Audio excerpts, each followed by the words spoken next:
Testing. Testing. Okay.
I go on and on, can't understand how I last so long.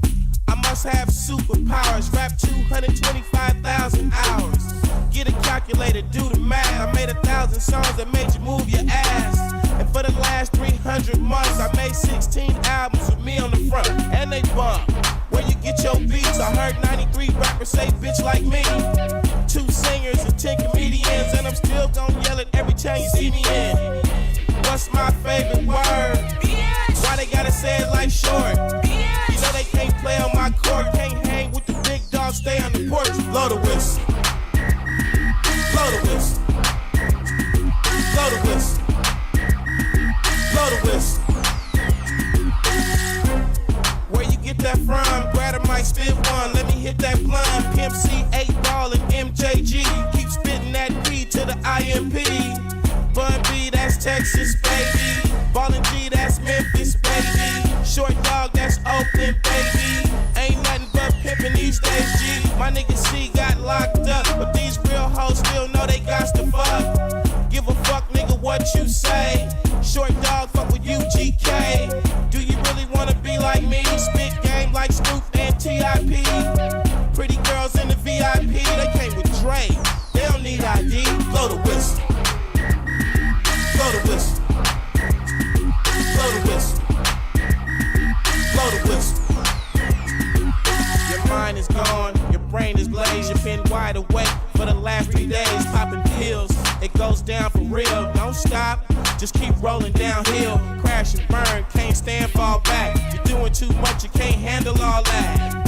Man, it's been way too long. Time to let the whole world play your songs. Like me, my shit gets around. Leave the country, come back and hit the town. I'm in Miami, New York, and ATL. Houston and LA, ask Dave Chappelle about my rich bitch. He got her from me and made $50 million. I'm proud of you, D. But I'm crazy, you don't wanna be like me. I come from East Oakland where the youngsters get hypey. Blow it. Blow the whistle. Blow the whistle. Blow the whistle. Bitch. Too short. Up all night, baby. Album number 16. Y'all can't fuck with that.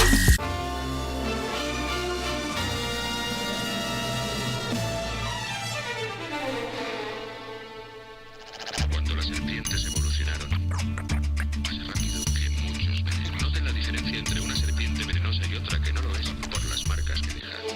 1970, 1970, 1970, 1970. Nací un día de junio del año 77, planeta Mercurio y el año de la serpiente. Signo patente tatuado y en mi frente que en el vientre de mi madre marcaba el paso siguiente. Nacer llorar sin anestesia en la camilla. Mi padre solo dijo es Ana María. Sí sería el primer llanto que me probaría, que mandó las heridas y dándome la batería. Solía ser entonces como un libro abierto, pero leí la letra pequeña del texto. Como un arquitecto construyendo cada efecto. Correcto, incorrecto, se aprende todo al respecto. Saber que algunas personas quieren el daño. Subir peldaño, tomar con mi peluche. Papá me regaló bajo mi insistencia un juego que trataba de compartir.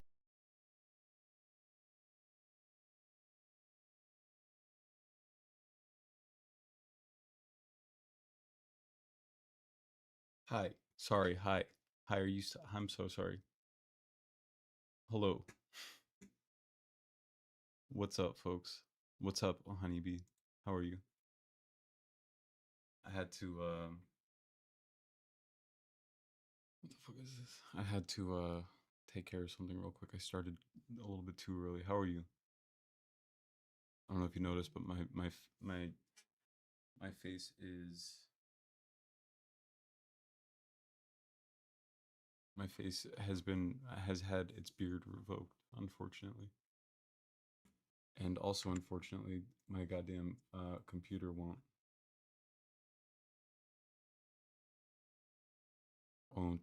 connect to my earphones.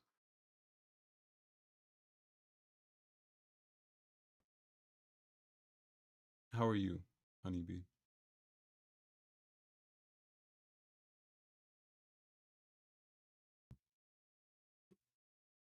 Of course.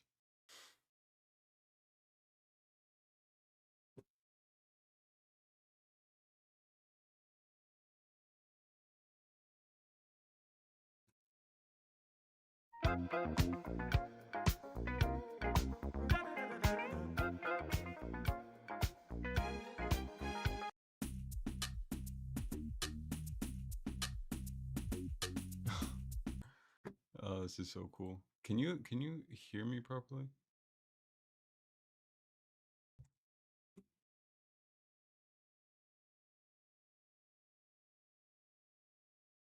That's so cool and annoying.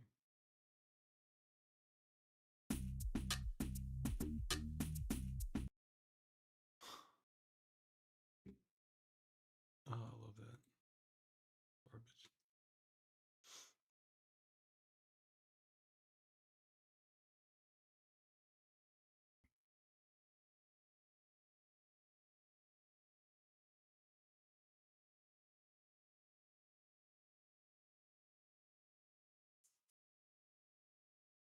Mm.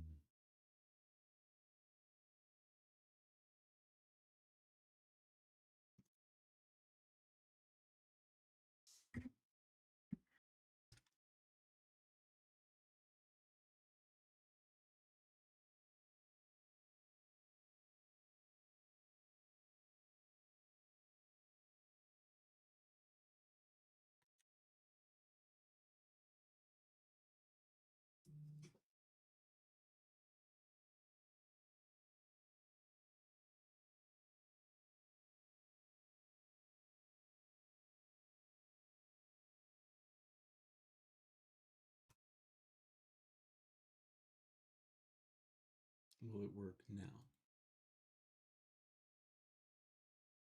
What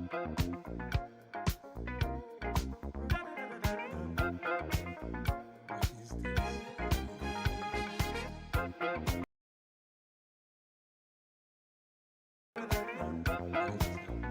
This is so Whenever darkness falling, I can't hear it. know the spirit of the party starts to come alive until the day is dawning.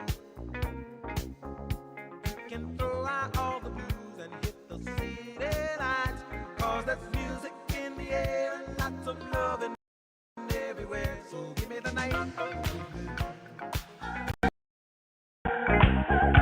Give me the night.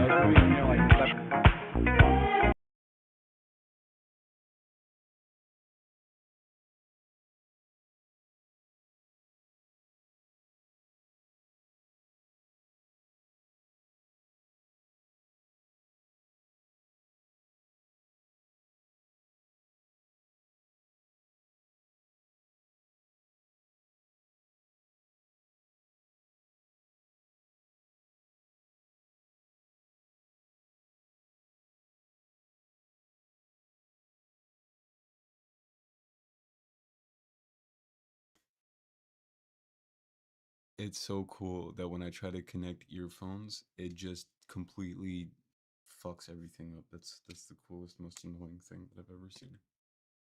OMG, it works. Yeah, I guess kind of, not really, not even, barely.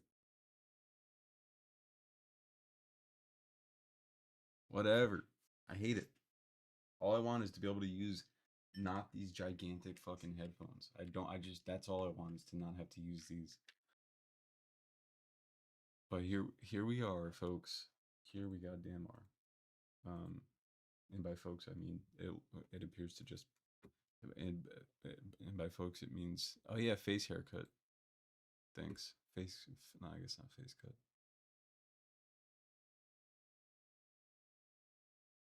Glitter queef. Welcome.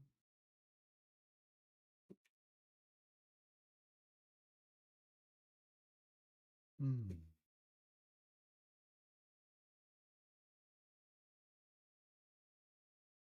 What's up, Stray? Yeah, I know it's been a while. It has been a wee bit. A little bit over a week, I think. A week and a half, maybe. How are you, Glitter? How are you doing? Oh, I didn't mean to do that. Fuck. No, how do I close this? Not streamer mode. Oh my god. This everything's fucking breaking down. Nothing's working. How is everybody? How are we doing?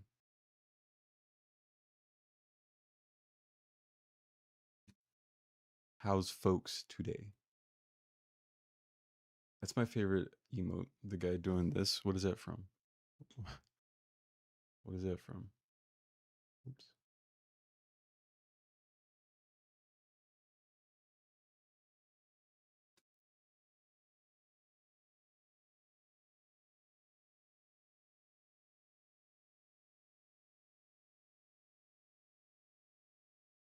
That's also a very good emote.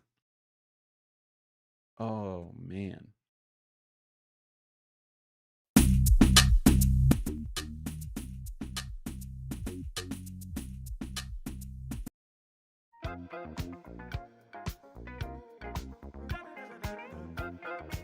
Any updates? I've been also just like not really online at all. I haven't really been online like at all. Or like keeping up with much news.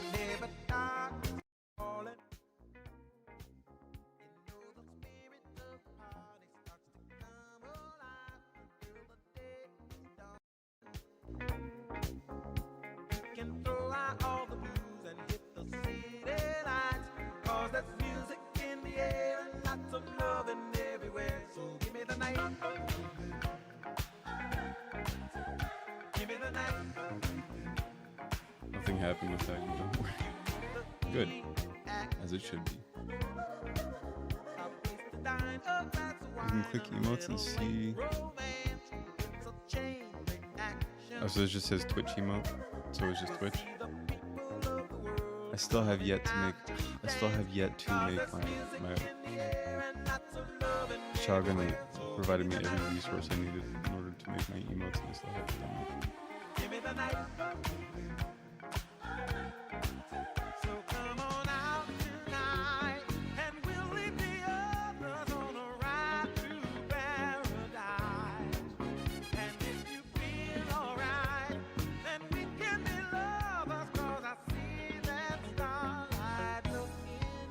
Anyway.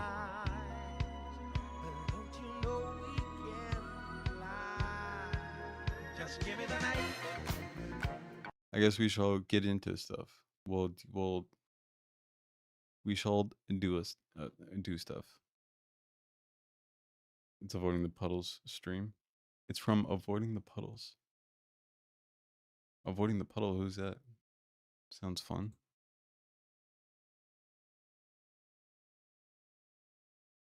Gimme the guy. Boop, boop, boop, boop.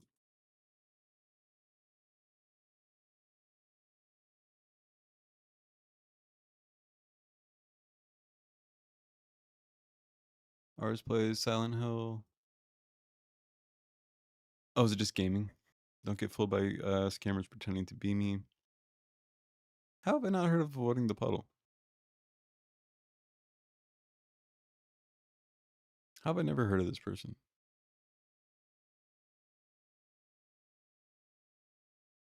I used to be so into. Is he like a old like fighting? Not fighting, but like what does he play? Lord Aris. Hell yeah. Apparently, The Office made a sequel. I just found out about that through Drew Gooden, which I was not. Two Sheds Fi. Hey, welcome. Thank you for the follow. I did just see you there. Anyway, so Theo Von. I just went down a rabbit hole about Theo Von's backstory, which I don't, whatever. Don't really. He's a celebrity, and usually they have some type of weird backstory. But um, on one of his most recent, or maybe I can just find it on. What is his show called again?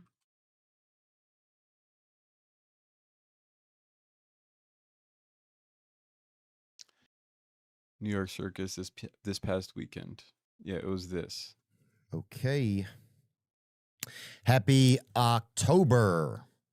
That's Thanks. where we are today. Good to be here with you here in the fall. We are pretty much into the fall now.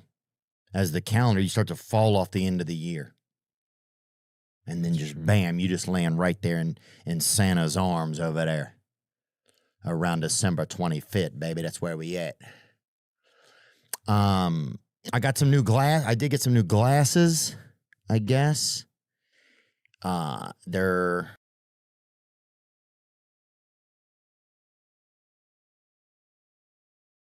I don't know at what point he starts talking about when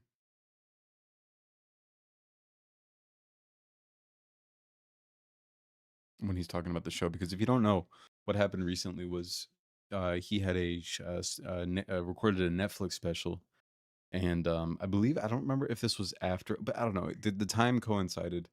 Theo Bong, the time the time coincided with him being used by, I believe, ICE for one of their promo videos.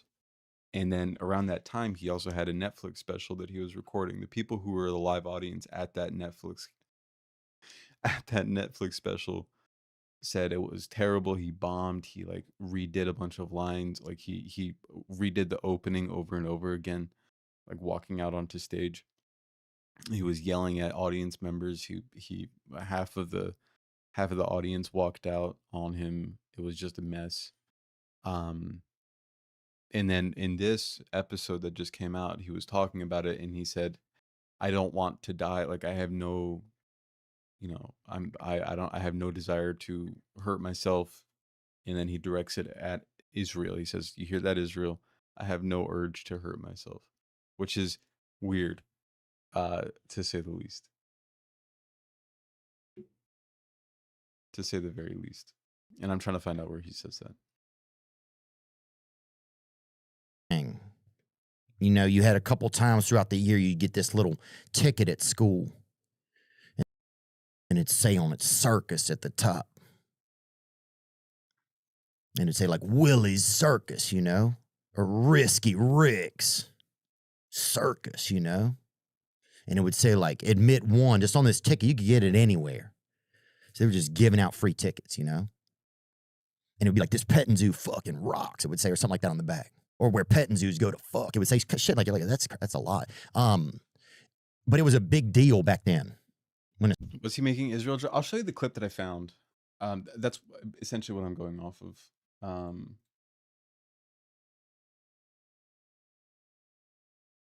Essentially what I was going off of. If you've listened to this show before or seen anything, you know I say stuff. I would never take my own life. I would never take my own life. Okay? You hear that, Israel? I would never take my own life. I'm grateful to God for his grace in my life. I love my siblings. I have so many friends and people that love me and people that I want to see their children grow up. I'm hopeful that I get to have a wife and meet my own children one day. Like there's a ton of things in my life that keep me alive and hopeful, right? I want to be able to have an impact in the world. If you've listened to this show before or seen anything, you know I say stuff. So yeah, I would never take my own life. which was really weird, considering all of his behavior recently. Like um, he was like screaming at the audience during his Netflix taping.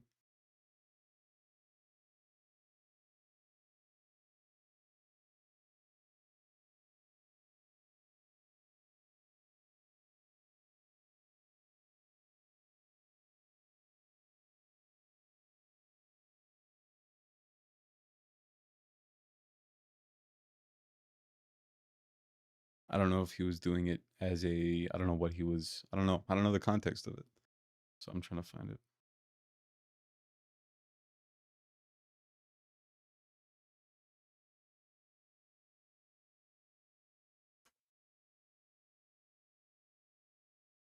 Oh, boop, boop, boop, boop. I say stuff.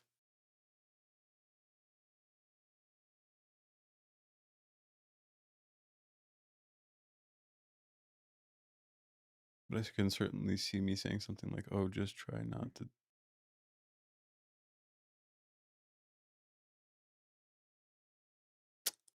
Was it framed in a way that it was that it was completely inaccurate, just kind of alarming? And then a buddy of mine sent me a clip and I could just see the outside and it was because people were speculating that he had relapsed or something. Okay, yeah, he is talking about the show. Obviously, we don't have any, video of it until that special comes out.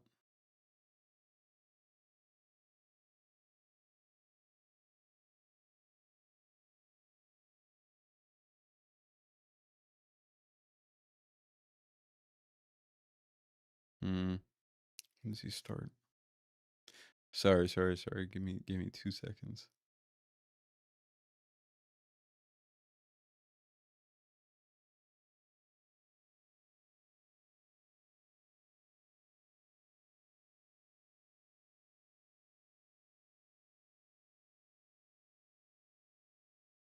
I'm all for title boards. I'm all for like accurate knowing who's on. I'm all for this thing needed, right?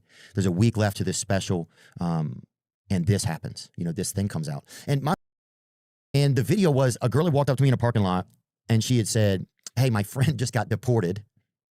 What do you have to say? Or do you have a message?" I can't remember what it was, and I was just like, "Bye."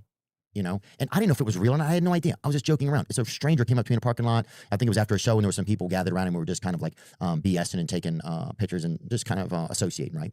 It's kind of fucked. So It's just so stupid that he wonders why he was used in such a video by the DHS, I believe it was. Was it the DHS? I don't know if it was DHS and ICE.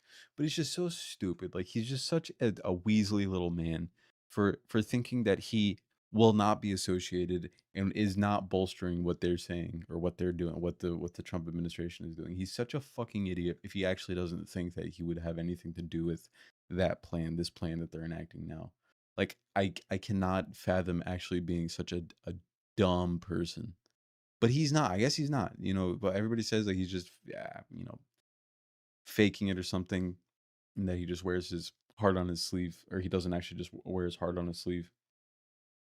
Um, but at the same time, it's like, how are you surprised that people were like, "Oh yeah, Theo Von definitely supports these people," and then you're out there, and the clip of this, the clip that he says did not represent him, was of him saying bye to somebody who said, "My friend just got deported. What do you have to say about that?" After you had these people, after you had JD Vance on, after you had Trump on, and you said that, like, why wouldn't anybody think that you support what they're doing?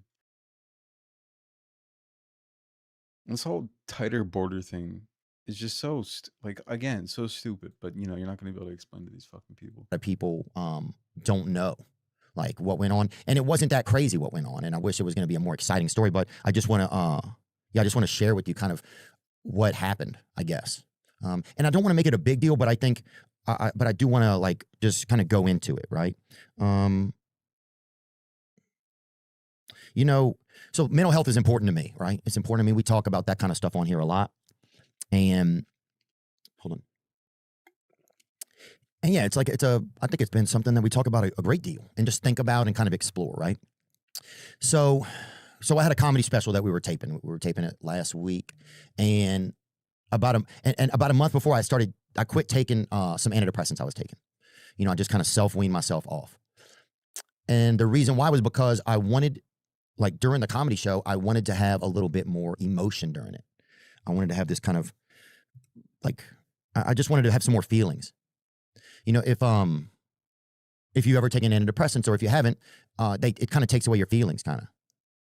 You know, so you just kind of stay in this space where. That's an irresponsible fucking thing to say. What an irresponsible thing to say. Maybe that specific antidepressant took away, and I understand what he's saying, but that's just such an irresponsible thing to say. Maybe a specific antidepressant, maybe a specific SSRI. Who's Quinn? Hi, Quinn. Wait, is that Quinn from TikTok? Why do I not have that chat here?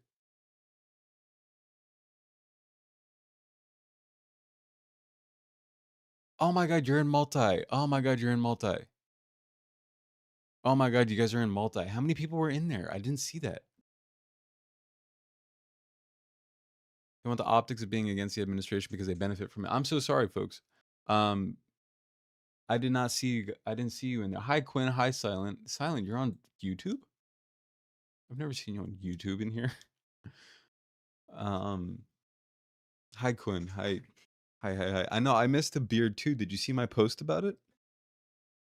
I tried to trim my beard and it did not work. And I tried to trim my mustache and I tried to like level it out because it was like uneven, growing in uneven. And I just like lopped off like a whole side of my mustache. And then I couldn't just like have no mustache and then the rest of the beard. Yeah, because I would look like Amish or like one of those weirdos like Forgiato Blow. And I would have looked like this guy. You know who Forgiato? Does anybody know who Forgiato Blow is?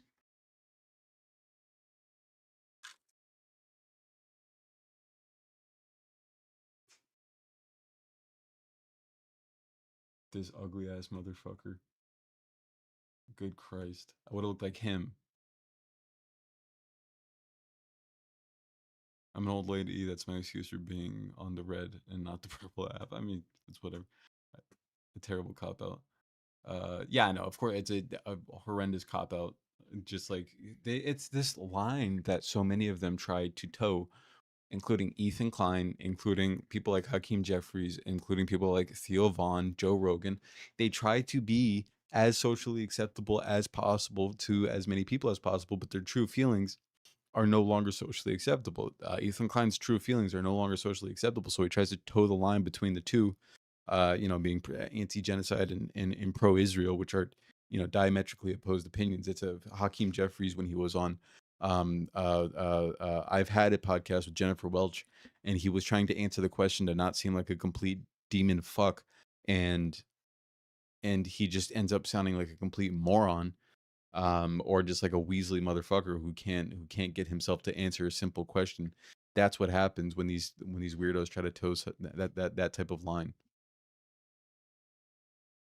and they end up looking ridiculous, like completely ridiculous, like Theo Vaughn. By the way, who approved? Why? What is this? I hate this. What is up with this style of I shouldn't hate on it. Whatever. Whatever. I shouldn't hate on it. I hate on his style of beard. It's terrible. Come on. You can't tell me it's not terrible. Vanilla Ice. Wait, what is this? This looks awesome. It's Kodak Black, Forgiato. Vanilla Ice, Kodak Black, and Forgiato Blow. Forgiato Blow. Vanilla Ice.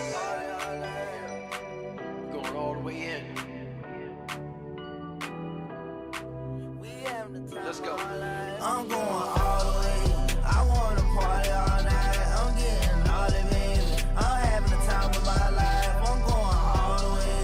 I wanna party all night. I'm getting all the baby. I'm having the time of my life. I'm going all the way. I wanna party all night. I'm getting all the baby. I'm having the time of my life. I'm going all the way. I wanna party all night. I'm getting all the baby. I'm having the time of my life.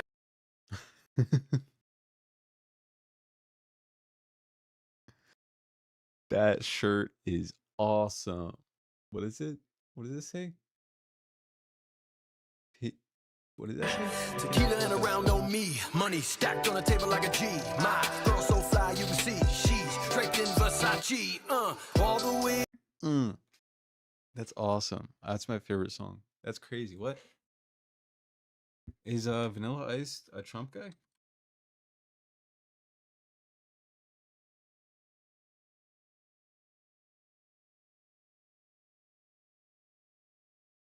Oh yeah.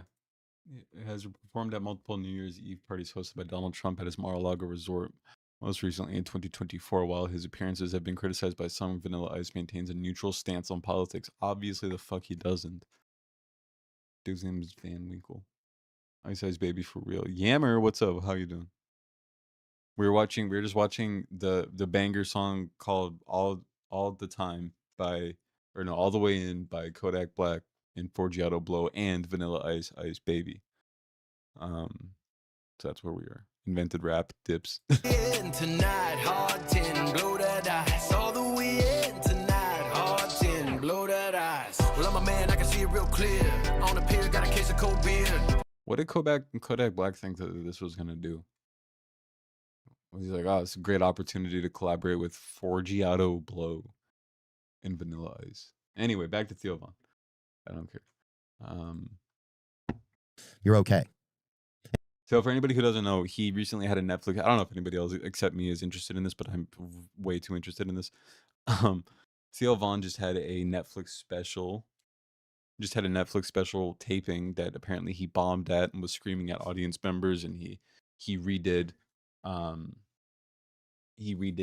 jokes like over and over again if he messed up, this and that. And then he said some crazy stuff recently, and then his a video of him saying bye to somebody asking about her friend being deported, and him saying bye to that was used by the Department of Homeland Security for one of their promo videos. So he's been having a rough go at it, only due to himself, and this is his response to, one, bombing, and then two, having his likeness used. And I think they're interconnected. He also references Israel maybe killing. He references saying, like, I would never want to take my own life. Israel, I'm looking at you, Israel. So whatever that means. And it's nice. It's a safe space, but you don't, you're like the astronaut that kind of stays on the ship sometimes. And you get to do the thumbs up and shit, but other dudes are like, you know, other people are out there. Anyway, so I quit taking my medication because I wanted to have a little bit more feelings during the show. I wanted to be able to talk about stuff. Oh yeah, and that's what I was talking about. He said that when you take antidepressants, it removes all of your feeling, which is one, irresponsible, and two, not true. Like maybe the specific antidepressant that you took removed your feelings, or it just didn't work with your brain chemistry. Maybe you took an SSRI instead of like a different, like, what are they called, norepinephrine uptake inhibitors. Like maybe you took that instead of the one that worked best with your brain chemistry. But saying just carte blanche antidepressants take away your feelings is, one, irresponsible, two, just not accurate, and three, no, that's about it. Do the thumbs up and shit, but other dudes are like, wasn't he invited by Trump when he got elected? Well, I don't know, but he also had Trump on his podcast, and then he had JD Vance on his podcast, which I don't inherently have an issue with if you press them on their issues. If you actually press them instead of being like a meek little, you know, lackey for them and just bolstering their points and never asking about the shit that you were crying about on your podcast, like Gaza, when you were saying, oh God, it's so hard, when he had, who did he have on? Elon Pape, was Elon Pape he had on the show? I don't know, but when you're crying about that shit, and then you have the opportunity to ask the people who could absolutely change that situation, and you don't, obviously people are going to think that you support them. So You know, other people are out there. Also, you really shouldn't just stop taking them. Yeah, okay. So I was on Prozac at one point, and I stopped taking it at the. I got switched to what was it? Wellbutrin, and my nurse practitioner had me just go cold turkey and stop taking it, move to a different medication. And dude, like one of the things is that it takes like a month or so, or maybe more sometimes, to fully start working on your brain chemistry. Like most antidepressants. Um, Dude, my emotions were just all over the fucking place. Like, thankfully, it wasn't that much. I would just got annoyed at the most simple thing. Like, it just like the library was like came up. Like, I was at the library once, and they wouldn't take. Or no, I had donated a bunch of books to my library, and that I found out later that they sold them instead of putting them on the shelf, which is why I gave them the books, was because like I have all these awesome manga, and there's a manga section that you guys are trying to build up and have more manga.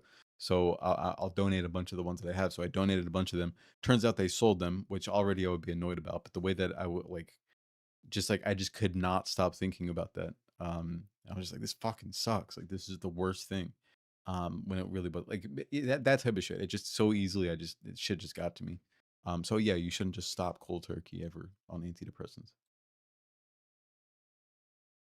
On the SSRI or SSNRI, okay. BRB, okay.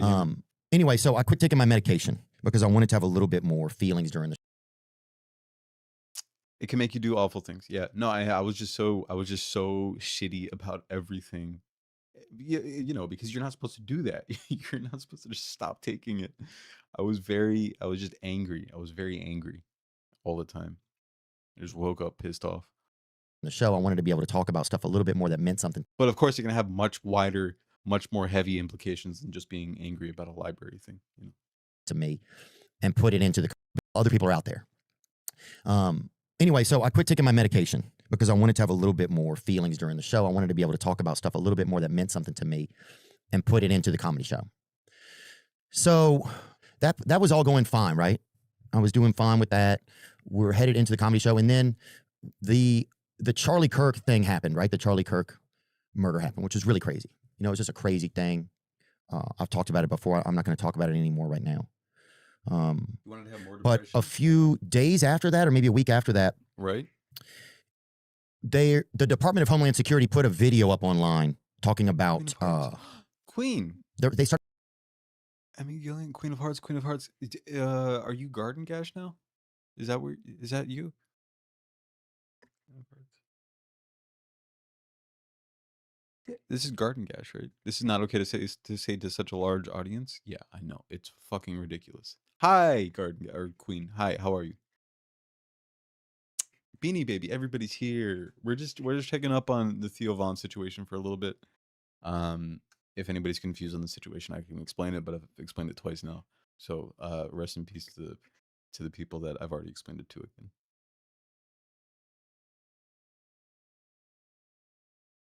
That's my name. Sorry, it's a bad word.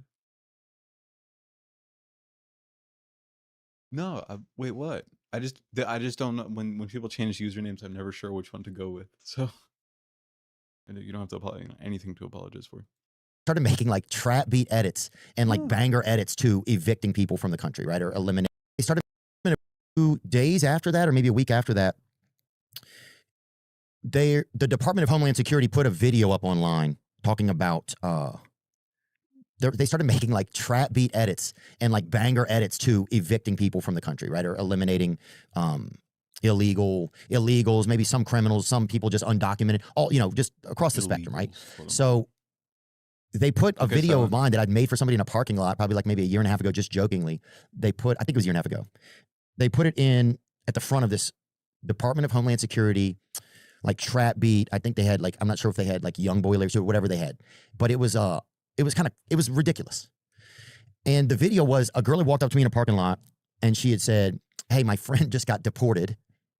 What do you have to say? Do you have a message?" I can't remember what it was. And I was just like, "Bye." you know? And I didn't know if it was real, and I had no idea. I was just joking around. It's a stranger came up to me in a parking lot. I think it was after a show, and there were some people gathered around, and we were just kind of like BSing and taking pictures and just kind of associating, right? So anyway, long story short, that happens. So this video goes mega viral, 25 million, 30 million views. It's everywhere. And the front of of that Homeland Security video, it's on the White House thing. It's on everything.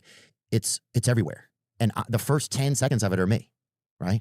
Like, Yeah, don't act like a victim in this scenario. You did that. You brought this on yourself. You aligned with them. That's your fault. Everything that just happened there is your fault. You saying bye to the person asking about one of their friends being deported. You did that. You still using the word illegals. You did that. You having JD Vance and Trump on your show. You did that. That's all your fault. Stop whining about it. Holy fuck. You brought this on yourself. I don't have anything to do with this shit. Nobody asked me about it. You know, like nobody said, hey, this is going to happen. Like, and I have a lot of different thoughts about immigration, right? They're like showing people getting arrested. Like, it's just an intense thing. Like, and why is the government even making these? I don't know. But that's where we're at in the world. And I have a lot of thoughts about immigration, right? I have a ton of them. And we don't need to go into them all right now. I've talked about them on other episodes. I feel like they're doing a lot of bookkeeping in the country right now because we're going to get into a surveillance state and everyone is going to have to be on the books, right? So that's where I believe that we're headed. But this was just wild, you know, and people are like sending messages and like hateful stuff. And, you know, you think all these illegals should, and all this type of shit. And like, I could talk to you ad nauseum about that, but this wasn't the time for it. It just was something that they used. No, but you don't, and instead you decide to capitulate to the worst people on the planet that you complain about, the people who are doing that quote-unquote surveillance state. You capitulated, you rubbed shoulders with them, and they liked you. You, like, I don't get how you're complaining about this, you fucking idiot. He doesn't know. Is he stupid? He's a fucking moron. He's an idiot. Yeah, he's an idiot. And you choose not to talk about that stuff, and instead you choose to talk about, or you choose to do things like saying bye to the person who asked about immigration, which he doesn't have any responsibility to give a proper answer. But everything that led up to that, you did that to yourself. Stop whining about it, you whiny baby. You're a little baby, in the words of Emma Vigeland. Used and put out there, and everybody saw, right? So I'm getting a ton of hate. Dr. Ice Cream, welcome. How are you? How's it do? How's it doing? How's the time? I think if Hitler were alive today, he'd probably appear. Oh my God, yeah. He's good. Martin Rowan is good. Here on Theo Vaughn's podcast. The other day, I think if Hitler were alive today, he'd probably appear on Theo Vaughn's podcast. And Theo would be like, see, y'all did a lot of meth, right? I mean, all the Nazis were all fucked up on meth, right, Hitler? That shit'll make you crazy, dog. I did some meth once. I was up for 3 days, and then I ate a live bird. No shit, Hitler, a live bird, bro. Hey, Hitler, you probably didn't even hate the Jews. That was just the meth making you crazy, dog. Hey, Hitler.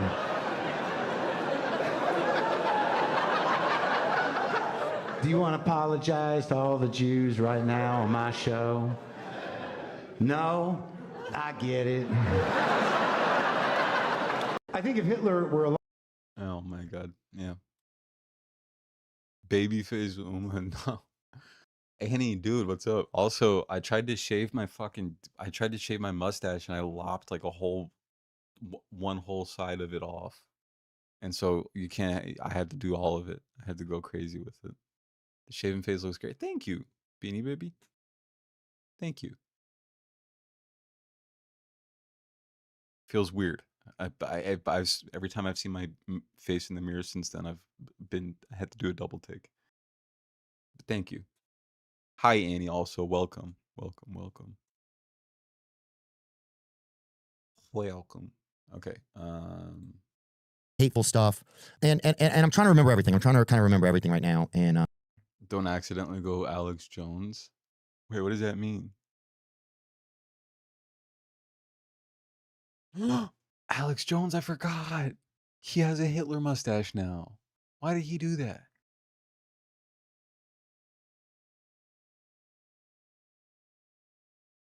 Alex Jones Warhammer 40K? Why does it say that? What is that?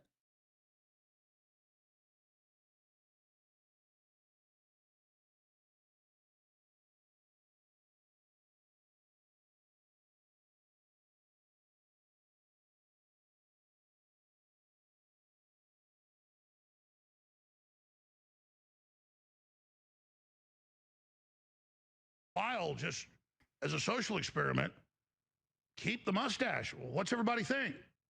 I kind of like my goatee beard. You know, I've been. Hey, Honeybee, not much. We're talking about Theo Von for a bit, but I forgot that Alex Jones also has a Hitler stash now, which is something. I don't know. I don't really know how to describe it. LOL, is that real? Yes, it's real. Hey, Gleep Fairy, by the way, what's up? We have a freshly shaved Uma. Yeah, it was a mistake. I mean, it was an accident to do it, but I'm living with it now. Maybe he did you did wait. Maybe he did you did and accidentally shaved one chunk and then had an epiphany. True, that's a good point. It looks good, bro. For real. Thank you, Gleep. I appreciate that. Just kind of experimenting. Everybody asked what that look was I had before. You can't see anything. Who's the Marvel comic guy that has the knives that comes out of his hand? Like a wolf or Wolverine, yeah. So my hair is gray all right here and still brown here. So I figured I'd shave down from where it was brown, white. Remember, I did that for a while and it had that white and then into brown. People kind of thought that was interesting style. That was just me shaving and no, let's see what that looks like. And this morning, again, I was about 5:30. I had complaints that my beard is prickly. And then I should, condition it, which I never do. So I'm conditioning it in the shower and all the rest of it. And then I'm going to trim it. And I get the clipper out. And I'm and Mushu, the Dotson, what's up? Hi, hello. I'm sorry you had a horrible week. What happened? I'm sorry. Broke my leg? Ah. Oh, Lord. God bless. I'm sorry to hear that. That's awful.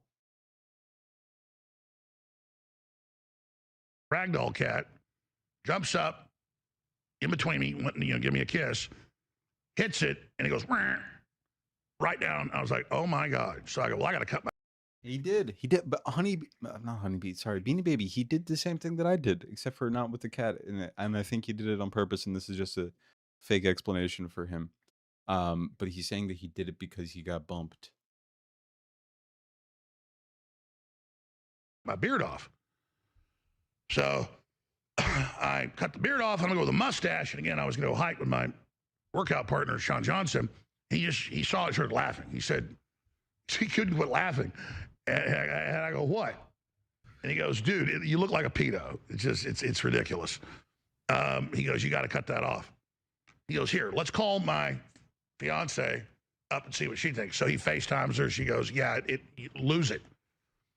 And I said, all right, well, let me, because we were going to hike around my house today. There's a big green belt there. I said, let me go in the bathroom. He goes, wait, don't. Go Hitler. At least let me see it. It'd be a great stunt as a joke. Started thinking, I was like, yeah, like a social experiment. Maybe just do it for a few days. And I go trim it, walk back out of the bathroom. He goes, damn, no, we got to take this stash back, call it the Jones now. This is a good looking mustache. He goes, you got to keep that. So that's how this happens. I may keep this for 6 months, actually, because I'm already the devil. I'm already Satan. I'm already all these things I never did. I don't know. I don't know, Alex. I don't know. He's saying he does it because people already hate him. That excuse has never held up for like 90% of the like when Kanye. I think that's what Kanye thought he was doing. Oh shit, my phone has been here the whole time. Oops. Like what Kanye did. I think that was his rationale, but it just doesn't work, especially with that fucking Hitler mustache. Why does he have the mustache man mustache? Because he said it was for a joke, a good little social experiment, he said. Sounds like something Ethan would do, reclaim it, yeah. Why did you see Kanye put out a list of people, sorry, LMAO, did you see Kanye put out a list of people that wronged him, and his daughter is on the list? Oh my God. Okay, whatever. I don't know what's happening in that. I don't know what's happening. God, did you see Nicki and the insane shit that Nicki and Cardi were saying to each other? Mainly Nicki, but not that that relates directly to directly to Kanye at all. But it's just like, what's happening right now? I don't know what's happening. If my dad had a list, that would be on it. Yeah, same. Um, might have to do surgery. Wait, broke my leg. Wasn't even doing anything cool. Damn, might have to have surgery waiting to schedule a CT scan. Fuck. Like how, like, damn. Oh, I might have broke my leg, but I think I'm still having a better week than Ethan. Ethan is having a bad time of it. Just his whole shit with also with the Star of David being like, he's just a Star of David. What are you talking about? It's not even that serious. And it's like, she literally said, "Oh, you know, all the stuff that I'm going through, I just, all the stuff that I'm going through uh is why I got it, because I'm loud and proud of my heritage." It's like, what are you going through? Like, actually, what are you going through? Please. But also, she called out the fact that it was a blue Star of David, that it was a blue Star of David, and not just a Star of David. The only blue Star of David that we know of that is used in the only context that we know of it being used is in the Israeli context. So it's like, what do you mean? I'm sure their self victimization is really tough. Yeah, having to jump through so many fucking circus hoops to be able to say it. I haven't seen that Nicki Cardi drama yet. It's just awful shit. Like Nicki Minaj called Cardi B's kids roaches, cockroaches. It just weird shit, just weird ass behavior. I don't know. What about Curious George? But this video goes everywhere, and I'm getting like a lot of like, dude, what the fuck? Just all kind of shit, right? Like my phone just blowing. I'm like, what the hell? It's just like the last thing I needed, right? There's a Your week fault. left to this special, and this happens. You know, this thing comes out. And my father immigrated here from Nicaragua, right? Like one of my prized possessions is I have his immigration papers when he came here, and I have them in a frame, and him and his siblings when they came here. So why did you go on the podcast? Why did you have those people come on the podcast? Why did you have Trump and Vance come on the podcast? If their entire platform was literally doing what they're doing now. Sorry, saying that they're going to do what they're doing now. People were being so mean and hateful about it. Why the fuck do you think they were doing that? Don't victimize yourself now. You jerk ass. And so I have tons of thoughts about it, but this was just fucked up, right? It was fucked up. And it was everywhere. It was like on all platforms and stuff. So that had me really kind of paranoid. You know, that had me start to get kind of paranoid and you know, like closing, like, you know, I had the curtains in my house kind of closed. I was just like, you know, you're paranoid. I woke up the next morning. Sorry, I need some water. I woke up the next morning to a text from a high government official saying, hey, if you need some extra security in your neighborhood or some extra police cars on patrol, let me know. And I'm like, what? What are you talking about? Extra security? I don't have any, like, you know, I don't even know the code in my Ring camera. Like, I don't even know how to log in. So it's like, and like, what, you're just going to put police cars in my neighborhood? What are my neighbors going to think? Now they're fearful. Like, it's just like, I don't know, man. That like really kind of shook me. It really kind of. Curious George was on the list of people that have wronged Kanye. I mean, we can't put it past Curious George, to be honest with you. Curious George has had a long and storied history of victimizing people. We cannot put it past. Yeah, I don't feel bad for Theo at this point. He platformed so many people that made this administration possible. He yeah, and he didn't he say that did he not vote or something? I don't remember what he voted or if he voted, but like yeah. Oh no. Oh no, actions. Oh no, the consequences of my own actions. No. Also, fucking Bill Burr. Fuck Bill Burr. Fuck Bill Burr. Oh my god, fuck Bill Burr. I cannot believe what he did. Cannot believe it. That was insane. The way he was talking about the Saudi family.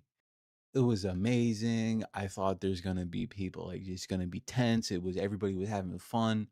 It was a good time. I loved it. They had Burger King and McDonald's and Starbucks there. It was so great. What the fuck? Like actually, what the fuck? What did he do? Stuart Little is on my personal list. I get it. What did Bill Burr do? He went to the Riyadh Comedy Festival for $1.5 million and then went on his podcast and ranted and went on about how how awesome and amazing it was there. You know, he was paid by the Saudi family who literally have slaves, who literally 750,000 slaves in Saudi Arabia.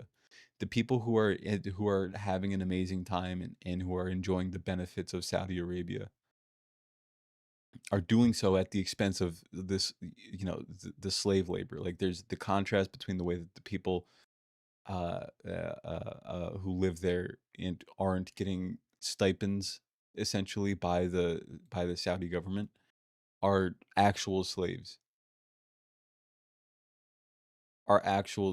And it's like, bro really said the royals loved it. Yeah.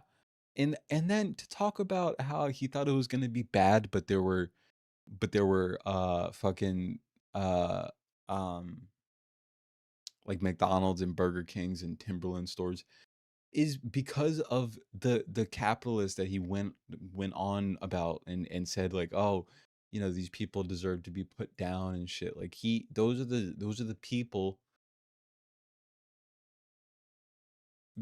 those are the people who put those, you know, Burger King, McDonald's, whatever there. Those are those people. He talked about, oh, if you're a billionaire and your employees can't afford to live and are worried about what next week is going to bring, then blah blah blah blah blah. Those are the people. The Saudis are the people. What?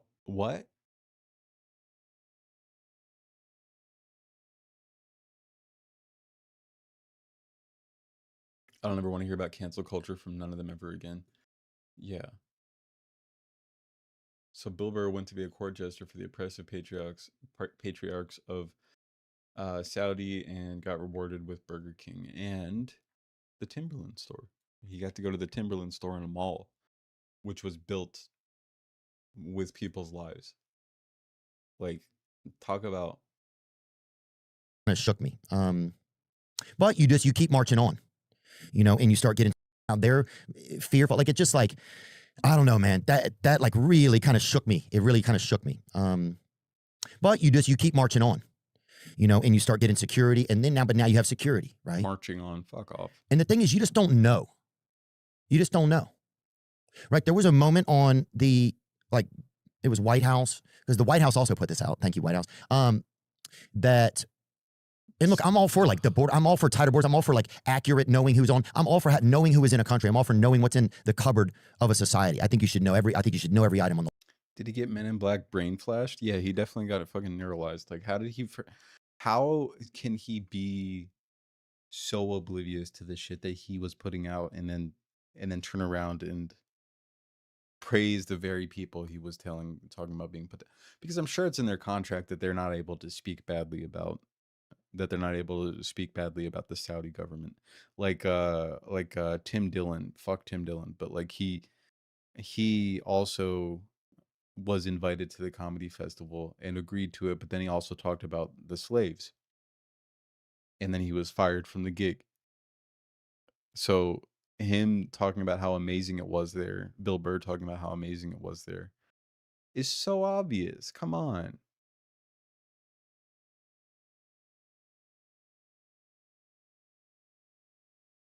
I'm on the fence on this topic, only in the sense that I agree with Anthony from Do Not Worry, who said it is weird to be upset about them going to Saudi Arabia when the USA is committing a genocide. We live here, though. But we live here. We were born and raised here. Where this is the country that we live in. We didn't have a choice to go get paid by another country to go perform for them. We have to operate in the society in the country that we're in now. It's not the same thing at all about of performing in the US as it is to performing in Saudi Arabia. It's not the same thing at all. That's a dumb take by Anthony. That's a really stupid take by Anthony. We live here.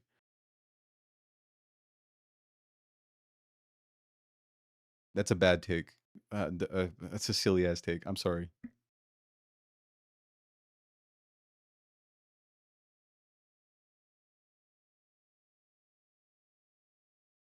In my opinion, it's just like this is where we are born into. We don't have to get paid by people to go. We don't get paid by. They're not getting paid by the government, by the kings of the country. We're not getting paid by the president of the United States to do comedy shows. That's who they got paid by.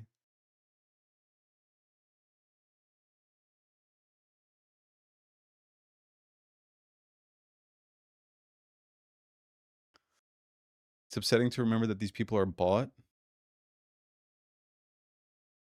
Yeah, I just don't think it's the same at all as performing at a comedy club in the US.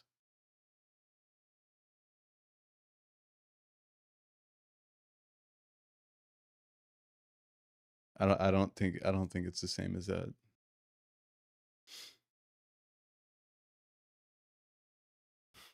I have my own gripes with Saudi Arabian government for how they have rewritten Islamic history off the backs of slaves and blood money.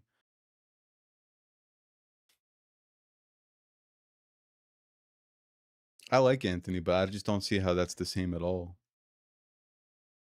He did not have to. That is not how you build your comedy career. Is It's not the same as you building your comedy career in the US with by getting paid by fans of your comedy to do a show, as opposed to getting paid by the slave owners of a country to perform. Yeah, Pete Davidson went. Yeah,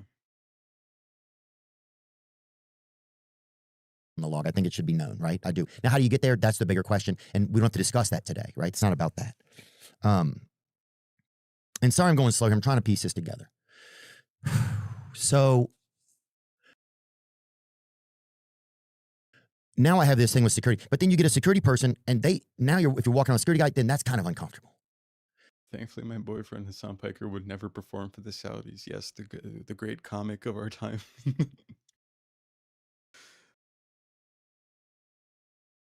He is funny. He's a funny guy. I don't want to police anyone's language or anything, but I think it's more humanizing to say enslaved people or slave labor. Just a fun fact.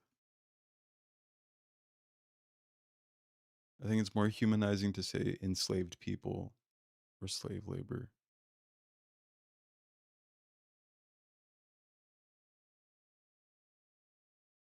Instead of just slaves. True. Because now you're like, it kind of makes you spooked. You're like, well, what's going on? So there's just like all of that's happening, and then we get to just the job, right? Like, which is performing, speaking in front of strangers. Like you had just seen this thing with Charlie Kirk, right? It's like we all watch somebody get lit up. We all watch somebody get murdered casually on our phones, right? Like, and I don't mean to say it like that, but that's how it came across to us. There's no warning on a lot of video you see, and like, so just a lot of I think unnecessary pressure, a lot of stress going on that I did. Some of it I was aware of, and some of it you just don't know you're aware of it, I think. Because I think like I won't hold it against the fans for wanting to see him perform.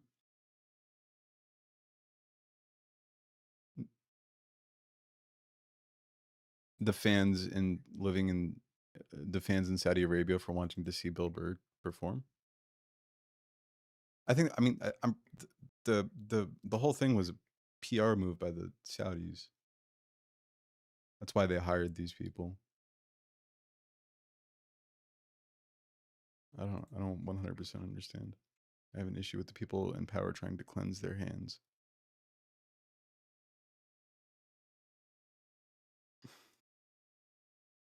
Yeah, I don't know. That Anthony take is just it's reminiscent of like, oh, you have a problem with how society works, and yet you live in this society. It's I don't know. Umar, can you move chat from behind your noggin, please? Sure. Oop. point.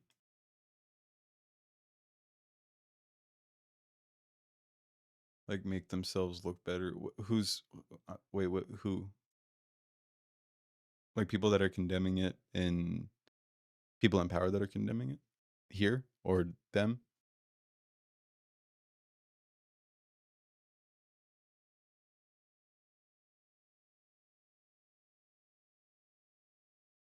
I don't know. I'm not going to engage in. I don't feel like engaging in the nuances of you know, who wanted to see the show, and if the fans are getting what they want. I have no interest in that. I think is insane to. I think it's insane for him to even have entertained the idea of performing there. I think that's absolutely insane. And I just think that was a horrible take by Anthony. If that was his take, I just think that was a horrible take on his part. And a lot of people who don't live here don't understand, like make just like the stupidest takes. Like Bad Empanada makes like some of the stupidest takes about the government. They're just like the most not even tone deaf, just like ignorant, I guess, to on US politics anyway. A lot of people don't know. You can't be mad about more than one thing at a time. Only one thing is a lot. I mean, what if you went to Israel? Would you still be on the side of the fans? I don't know.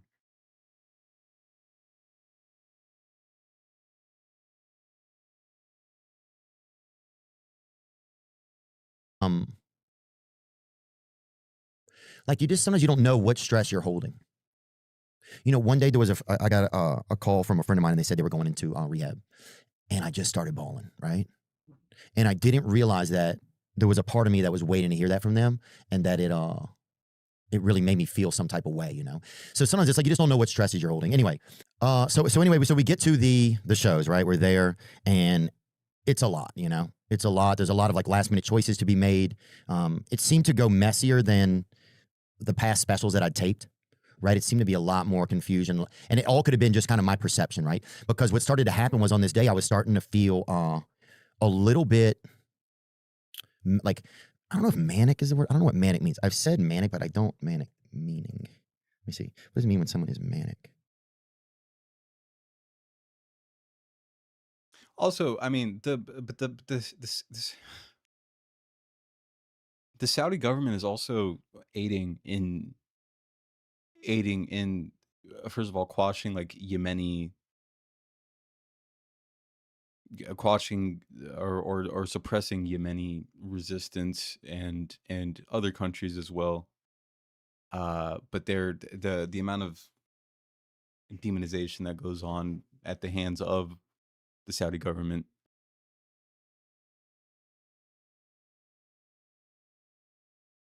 Dr. Ice Cream has gifted a sub to Johnny EDM. Thank you, Dr. Ice Cream.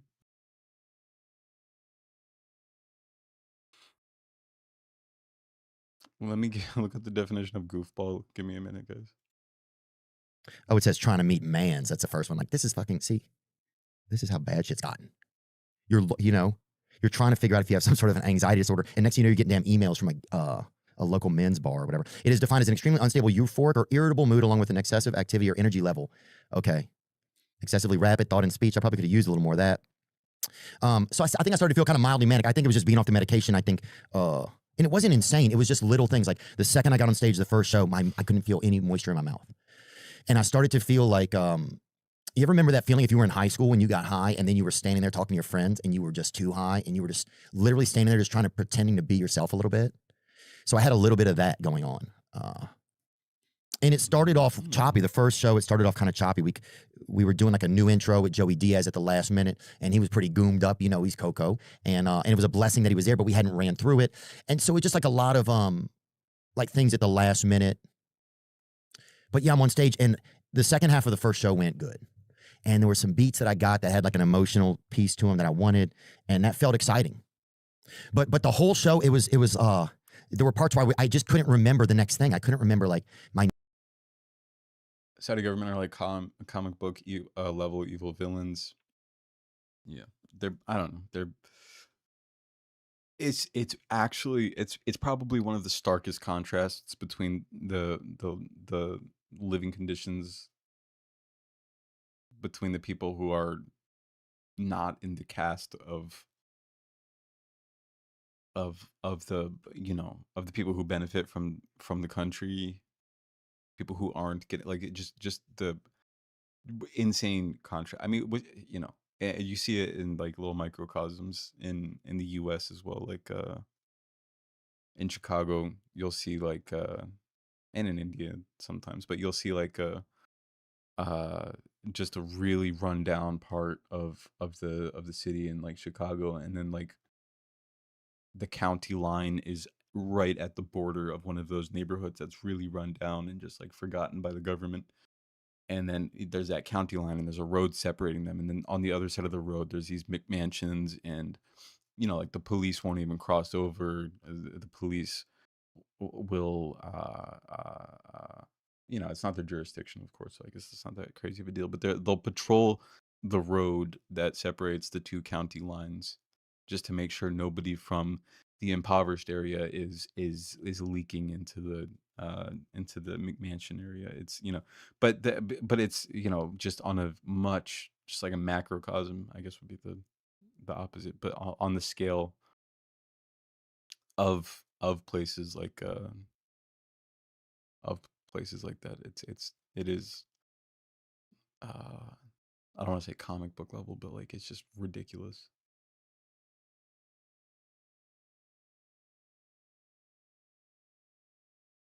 Next sequence. Like I was having trouble just keeping track of stuff. And that's when I really was like, oh man, I'm just off tonight.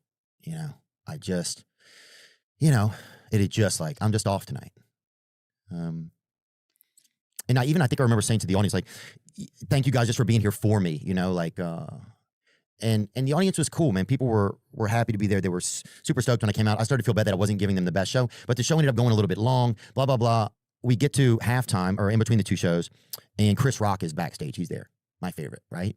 Like, I mean, I see Chris Rock smile and you just feel like it's going to be good. You know, it's almost like when, you know, somebody that was good in class at making a good joke, and then you see him and you're like, oh, the Michael Jordan has arrived, you know, like that thing, like, so anyway, seeing him, and it kind of like, I was like almost way so excited about. Oh, he's so disingenuous. I kind of hate him. I kind of hate THEO. Good Christ. Should have stayed on the SSRIs. He's chalking it all up to, you know, not being on his antidepressants, I guess. But, you know, when you rub shoulders with these people, it's going to happen that they're going to turn on you and do something you don't like. And, you know, you shouldn't have done that. You shouldn't have put yourself in that situation. You're the Michael Jordan of just streaming Beauty Baby. Also, Silent. You know, my initial reaction to Anthony's take, I guess it was, maybe I shouldn't call it stupid. Maybe I just don't understand the nuance of it. I just feel like it's just not the same thing. And the fact that it was something that you agreed with, I kind of feel bad about calling it stupid. It's not stupid. It's a very surface level take that I probably should have given more time, more consideration to, maybe, instead of immediately just calling it stupid. But I still do like vehemently disagree with that take, and that it's not the same thing as just going to you know, having your fans pay you money to put on a show, rather than having the government of the country who is trying to do good PR for themselves pay you for that. You know. You're always so nice to chat. Sometimes I get annoyed. In that, I don't know. I like Anthony from Do Not Worry. But I also feel like a lot of people get too big for their britches in some ways, and just put out takes that are just inaccurate, and but they say them like they're truth, and then the people who trust their opinion, not saying that this is Silent, but just, I just feel like they get irresponsible with it, where you know, maybe I've done this too, but they get too big for their britches, and they think that they have, I don't know, perfect politics, and they say shit that just does not make sense, and then they spread that opinion. He's a bit impulsive. Yeah, as am I. So I mean, I'm not I still watch him. I still like his content. But, you know, I'm happy to disagree with him on things. Seeing him, like, I was very excited, but then I realized I was kind of overexcited. He enjoyed the show, you know, and so I went into the second show feeling like, okay, I got to figure some of this out. I couldn't tell if people were like being like legit, like, okay, was it good? Was it bad? What was going on? And then I took an ice bath between the shows. I was doing my yoga, the same usual stuff I do. God, Anyway, sorry, I know this is getting long, but and then we did the second show, and the second show started out fire. First 22 minutes, we're cooking, and then I couldn't remember stuff. And we didn't put a teleprompter. We've done it for other specials. We didn't do it, and that was a bad choice. I don't know if I probably made the choice for sure. I don't remember, but so I had to ask for help. I was like having to ask off stage because I wanted to get everything in sequence. And I think I got stuck on this like sequence thing, and it was just hard, man. It just, I didn't feel like myself. I felt like I was trying to kind of pretend to be myself, and it wasn't insane or extreme. That was it. And we got to the end of the show, and we were standing around afterwards with the producers and the director, my friend Kevin, and just like, did we get it? Did we get it? Hi, Emily. Excuse me. Did we get it good enough? Because I want this special to be, you do the material for so long. And my buddy Neil Brennan said this the other day before it. He said, I got hair in my eyes today. He said, dude, this is the last time you'll ever spend with this material. It's really the last time you'll probably ever do it. And this material's been a friend to me over the years. It's been, it's taken me around the world. It's gotten me to see a lot of people that love me and that I love. So that was just a neat sentiment of a way to like embrace the material and stuff. But I was just at the end of the night, I was like, I don't know if we got it. And they're like, yeah, well, let's edit together something and see. And I was like, okay, but I couldn't feel the magic, I just was off. And that was it. We left the show, we left the theater. We took pictures. I went up by the stage at the end of each show and was like taking pictures of people that were sitting there. What are you doing on YouTube, by the way, Emmy? Also, what is Spiral? I heard about it. What is Spiral?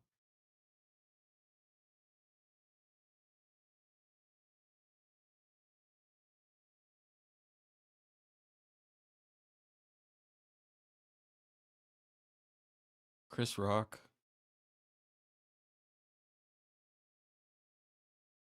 To stop a Jigsaw copycat killer? What is it? Is it based on Saw? I was just looking for things to watch later. I didn't realize it would be my whole name. Thought it would be my username. Oh no. Hey! Mason, what's up? Hi. It is a long time no stream. It's been a little bit. Sorry. I apologize. Been resting a little bit. Huh. Is it supposed to be good? Do people like it? 5.2 out of 10. That's not always a good gauge though. And that's when there was a clip of me, which I think this is what really this is what made things 2 seconds. ridiculous.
The iDubbbz fame got to you. Patchwork. Hi from YouTube. Hi.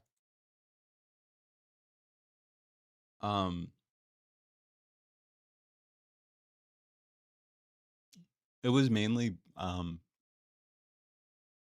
just hadn't taken a break from anything in like a very long time. And I've just been working, streaming videos, and then sleeping only a little bit. So I was like, I gotta recoup a little bit. So I don't burn myself out. So I did that. Where in passing, I just was like, or I don't know if it was in passing. I haven't seen the clip, honestly, and I haven't been online. I woke up the next day to like a bunch of things like, bro, what's up? Or things like that. And I was like, oh my God, what's going on? Like, did I steal somebody's horse? Did I hit somebody with a vehicle? What? I have no idea. It was just kind of alarming. And then a buddy of mine sent me a clip, and I could just see the outside. Is like you could see me on stage, and then people were asking me about suicide, and I was like, oh God, And I don't even remember exactly what I said, but I can certainly see me saying something like, "Oh, just try not to take my own life," which I understand it's not a joke to some people, right? It's not a joke to me.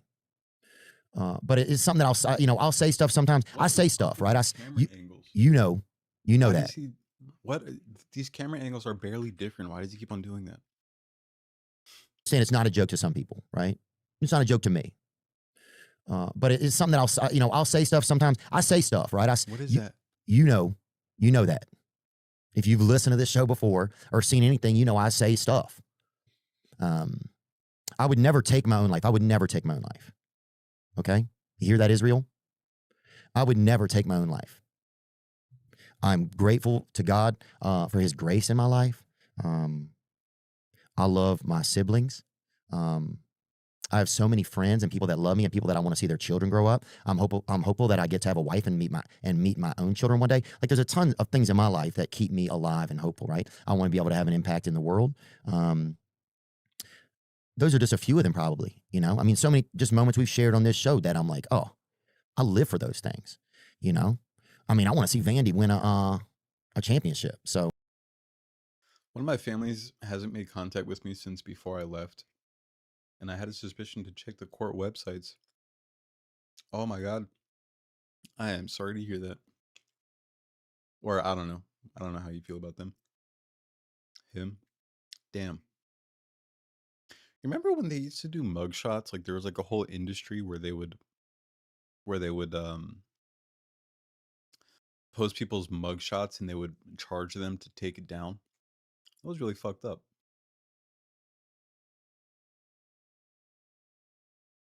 Sounds like he's pleading to be released from prison. Who, Theo? I'm gonna have to be alive for a long time. You know what I'm saying? Type shit. But anyway, that was So I woke up to that, and I was like, oh man. And I guess I had like a lot of different. In addition to that, people wrote articles. Oh, this is bad. And look, it wasn't great. I didn't love it. And I had a lot of people that said it was great, though. Like I had people say, dude, we loved it. It was great. So, but I didn't think it was perfect. Oh, he's making his parole case.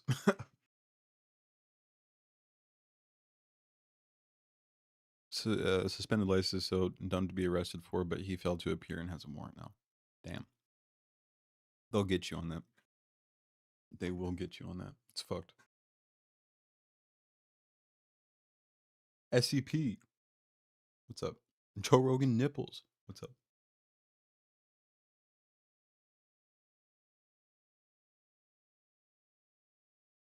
Not even any. He said he hopes to meet his children someday. Perfect. For sure. So fucking weird. But I thought, let's just look at the edit and see. I cannot stand this guy. And so we still haven't decided. We might shoot again at some point. I don't know what's going to go on. Just his whole demeanor, like, it's so obvious to me. I don't know anybody else, but it's so obvious to me how disingenuous when his fucking mullet is disgusting. Like, I don't even mind mullets, but his mullet and his glasses and his whole shit sort of disgusts me. I know that's intense, but it sort of disgusts me. It's really gross. But there was just this energy now where it was like everybody started checking on me, and I was like, "Oh man, this is tough." And there's people that would think like, "Oh well, he failed," or who want to write up something that says he failed, or make a meme. I saw one thing it said, "Bombs Netflix" or whatever, taping or whatever. Awesome, thank you, dude. But homie, I was fucking in that bitch, cuz you should have seen me, dog. You should fucking stop it.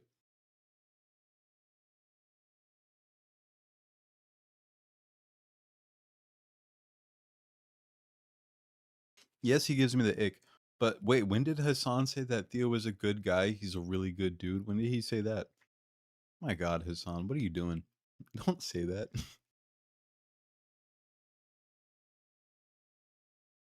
Yeah, I feel like he's about to drop on fleek on us. Disgusting. Disgusting. When did Hassan say that he's a good guy? What? Should have seen me.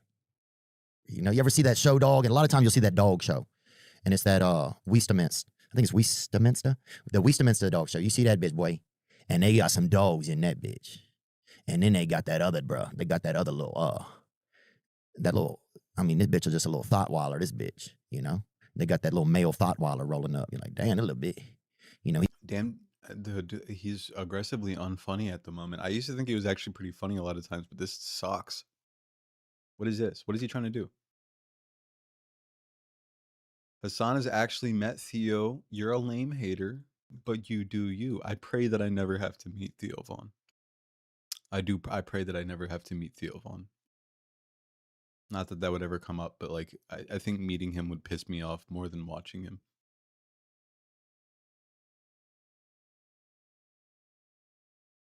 Lame hater alert. You're a lame hater. Lamer. Lamer. You're a lame. You're a lamer.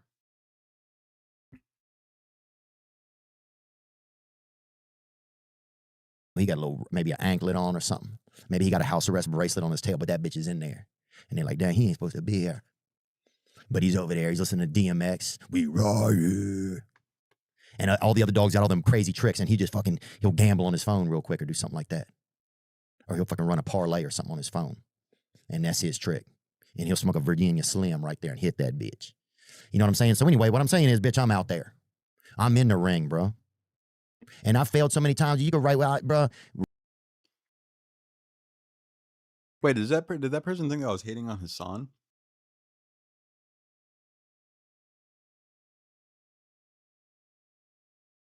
Write what you want, big.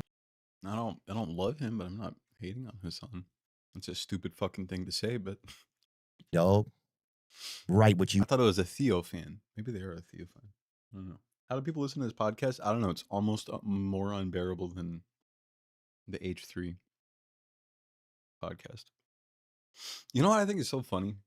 Is that people will go into like other people's chat. Can you picture yourself going into somebody's chat and then saying, hey, you kind of suck. I hate you. Can you imagine doing that and like hoping that the person sees your comment? Shit is weird.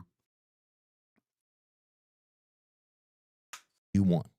It wasn't perfect, man. I'll agree to that. And if, you know, I've gotten so used to times I have failed, it's okay. I eat failure for breakfast, but you fill me up with failure flakes over the years, kids. Stop it.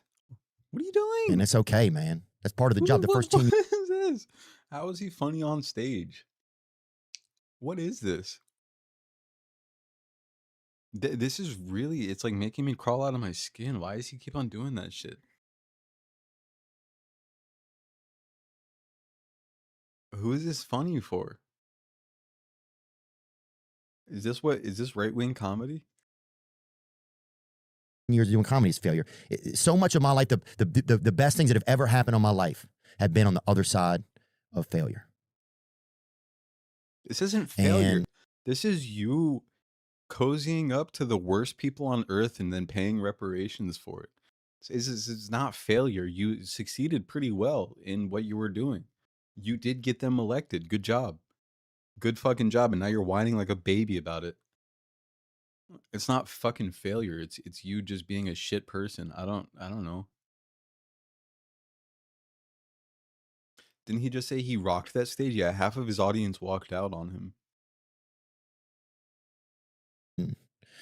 Yeah, it would be great if one day we could all live in a space where we all, you know, we lived in a neighborhood where everybody, when they went out in the world, they was potentially going to fail, boy. We riding right on the edge, baby. You know, and that we admired that. Stop talking like that. You grew up in one of the nicest neighborhoods of Louisiana. You grew up in a beautiful neighborhood in Louisiana, and you shared space with David Duke. Stop talking like that, please. My God, good Lord. I don't care if it's a joke. It sucks. You suck.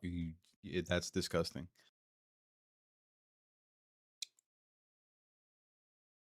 He looks like a toddler that went to the beach that makes you old with the M. Night Shyamalan.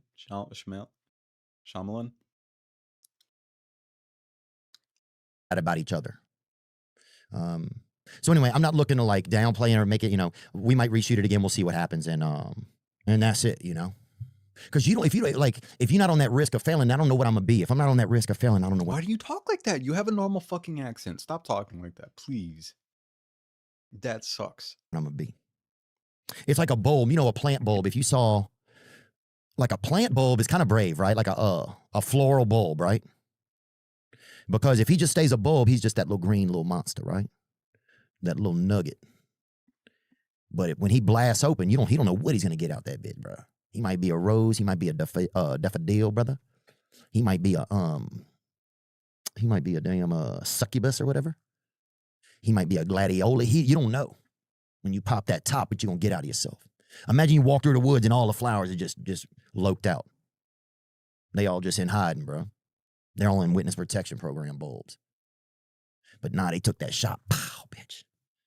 So anyway, I don't know if I'm rambling or just fluffing my own ego. But so that was it, man. And there was a video about, you know, and so that stuff happened. But then the thing that like made everything hectic was someone recorded a video of me making a passive comment, joking around about suicide. And I didn't even mean to. I didn't know people were recording me at that time, I don't think.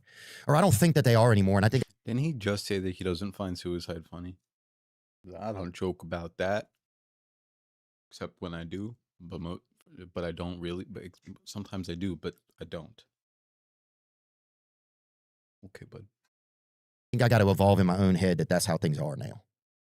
Okay.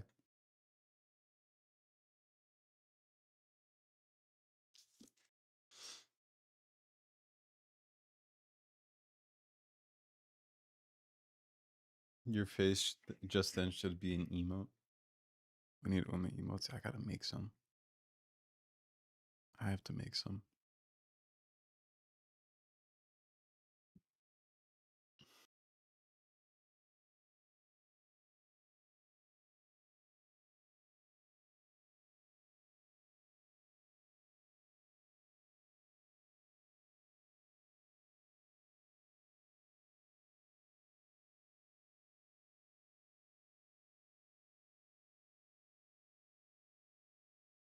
Awake is the new woke. People are so stupid. Stop. There's no new woke. Just you never should have picked up on woke. You never should have picked up on woke.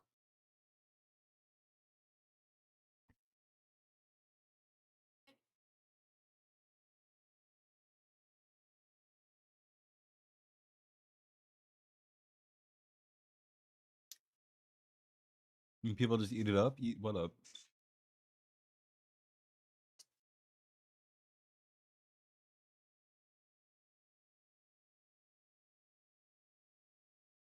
Hugs to Theo. You are loved. I hope you can feel it.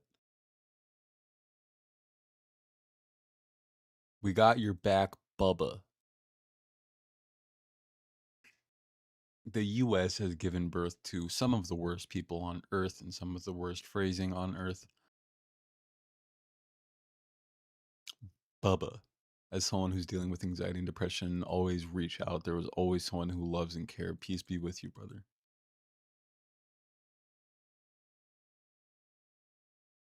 Theo, we all saw the video. I know you're stressed. All I wanted to say is that I love you. I love you. My world is better with you in it, and I'm grateful for it. Theo, the world loves you. You can reach out to me anytime. Stay strong. The fuck? What?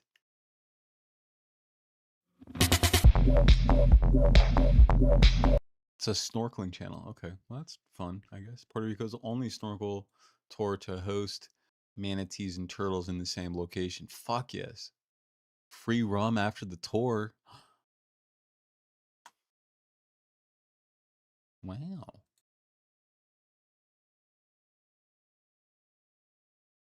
Ugh, as someone with anxiety and depression, none of this negates the fact that he cozies up with fascists. Literally, it's not. I don't care. Honestly, I don't care. Normally, I would never say something like this, but I don't care that you're feeling it. You did. The reason that you're feeling anxiety is because you decided to get in league with fucking fascists. Oh, I didn't give you permission to use me saying that. The fuck you did. Absolutely, you did. You know how these people operate. You're not a fucking idiot. Snorkel rave is kind of hard. Yeah, I know. I kind of fuck with that. I kind of fuck with it. Weird comment, but I kind of fuck with that.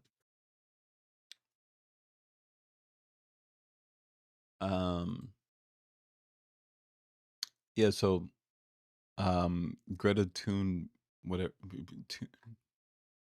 Oh shit.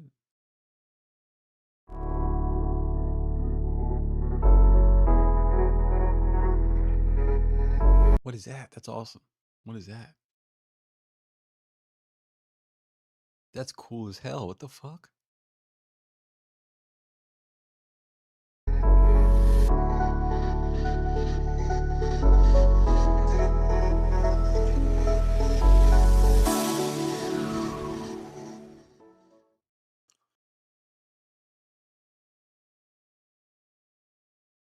Fish art. What, the fish made it?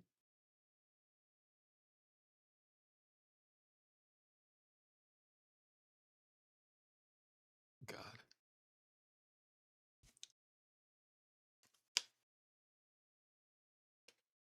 Fish art. Yeah.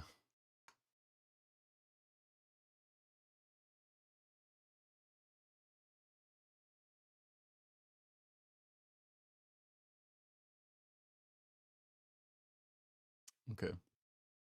Stavros Halkias versus unfunny comedians. I don't. The unpopular opinion, but I don't. I tried watching one of Stavros. Hey, thank you for the follow, Skidal. I tried watching one of Stavros's specials. I couldn't get into it. It just wasn't. Maybe I just don't understand the style of comedy. I just wasn't able to get into it. I think he's a cool guy. I like him. Then again, there's not a lot of comedians that I'm like ready to like get into and watch just like off rip. I feel like there's a couple of comedians that I like watching. So that's probably just more a me thing. Okay.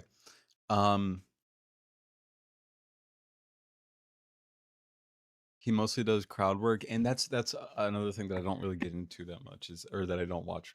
It's literally just a cup of tea type of thing, like just not my cup of, like, I'm not that into it just for my own reasons. I think he deserves to be where he's at, which is, I just never really got into it.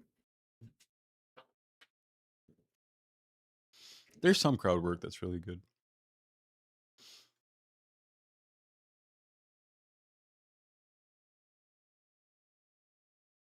Frogan sit. There's a series of movies called there's a movie series called The Evil Bong. Oh shit. Global Smooth Flotilla ship Marionette is still sailing. Less than 77 nautical miles from Gaza. So they have not yet been intercepted. Twitch Thursday, what's up? What's up, mermaid? Hello. What's up, Skidal? I don't know how to pronounce that. Skidal. Okay, I thought the ship with the ex-senator from the flotilla.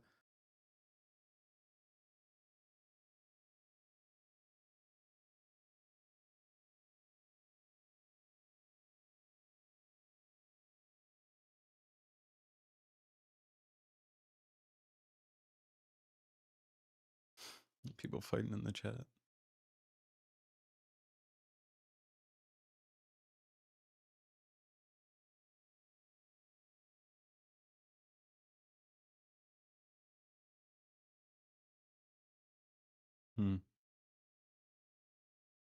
How many ships were there in the flotilla?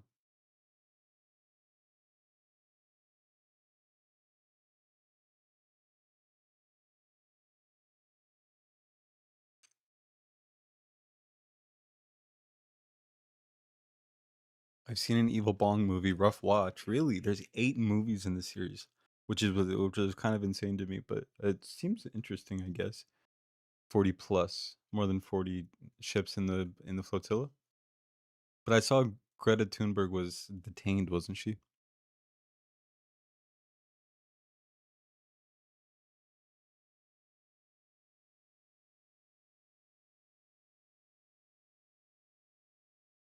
Who cares about Israel's stance on the flotilla?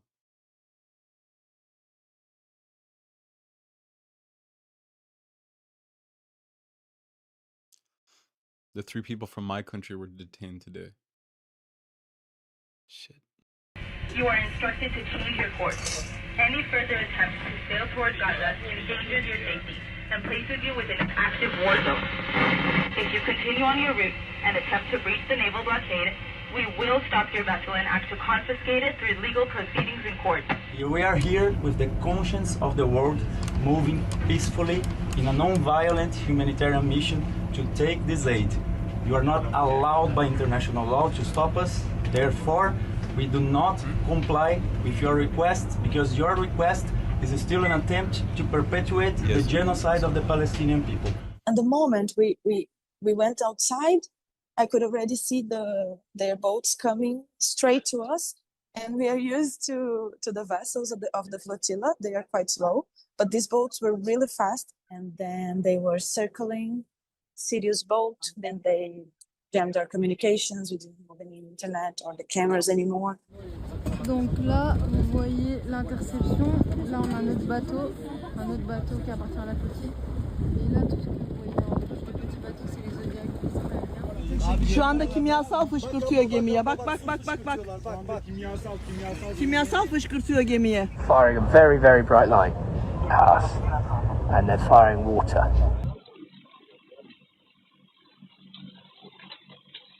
Hands up. Hands up, everybody. Can you put your fucking hands up, please?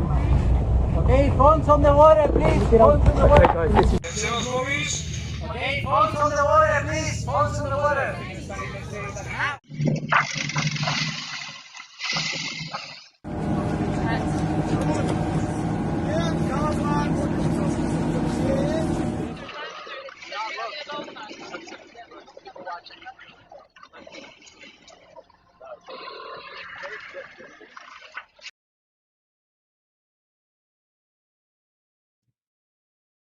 Anonymous gifter is gifting one tier 1 sub to Uma Palma's community. Sarah got a tier 1 sub. Thank you so much, an anonymous gifter.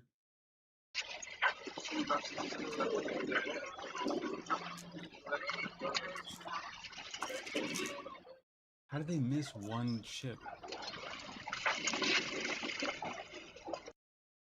Also, what was it? The Marinette?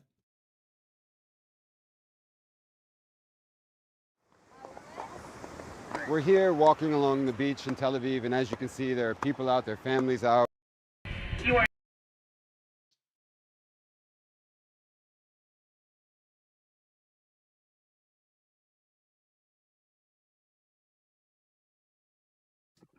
As it sails towards Gaza, Israeli forces intercept and board one of the vessels making up the global Samud flotilla.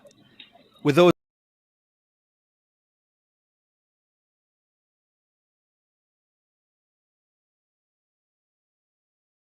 That should probably be better, I think. Is that better? Should be. on board detained at gunpoint, they will be taken to Israel. Members of the flotilla call the operation active aggression and say it's illegal in international waters. This is the Israeli Navy. You are approaching a blockaded zone. Hours earlier, the Israeli Navy ordered the flotilla to change course. Please change your course. Replying over the radio, the crew identified themselves as civilians on an aid mission to Gaza. We carry only food, aid, we carry water filters, we carry crutches, we carry baby formula for the people that have been starving to death. Activists volunteering for this mission say the international community is failing its legal obligations toward both the flotilla and to Palestinians. Countries have a responsibility to act to end a genocide, and also countries have a responsibility to protect their civilians. So we are sailing peacefully in international waters, and Israel is threatening and has also already undertaking these illegal actions against us. After communications systems were jammed, some boats were hit by water cannons and others rammed by Israeli naval vessels. The confrontation had been building since early on Tuesday, when more than 40 boats entered what they called a high-risk area in the Mediterranean Sea, where the Israeli military has previously stopped humanitarian missions to Gaza. Israel calls this an active combat zone, but its operation has been directed against civilians, including Swedish activist Greta Thunberg, who was also arrested. Thousands of kilometers away on land, demonstrations broke out across nearly a dozen cities in Europe and the frog hat. I love the frog hat. Why does she wear the frog hat, do we know? She's such a badass, Greta Thunberg. elsewhere as word of the Israeli action spread. With more than 500 people taking part in the flotilla, despite many being detained, there's a sense of defiance and a commitment to continue to highlight the suffering of the Palestinian people in Gaza. Mohammed Jamjoom, Al Jazeera. Don't miss out. Get the full picture. Subscribe to Al Jazeera for reliable.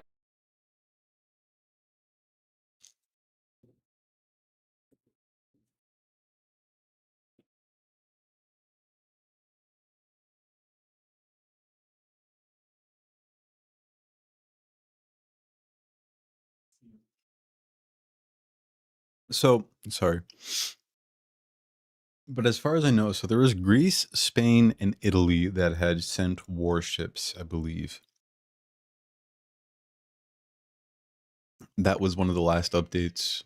Not one of the last updates, sorry. That was one of the updates. And then soon after, though, I believe, was it all three countries that sent their warships back home? They all dipped. Right. And then, wow.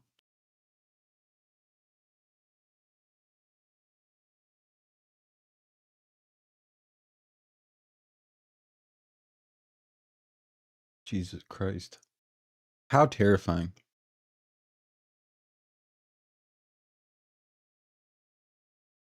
Yeah, so they're trying to paint, that's what I was going to talk about. They're trying to paint, and I saw a tweet about it, but they're trying to say, and they have these lofty accusations that the Samud flotilla is associated or paid for in some way by Hamas.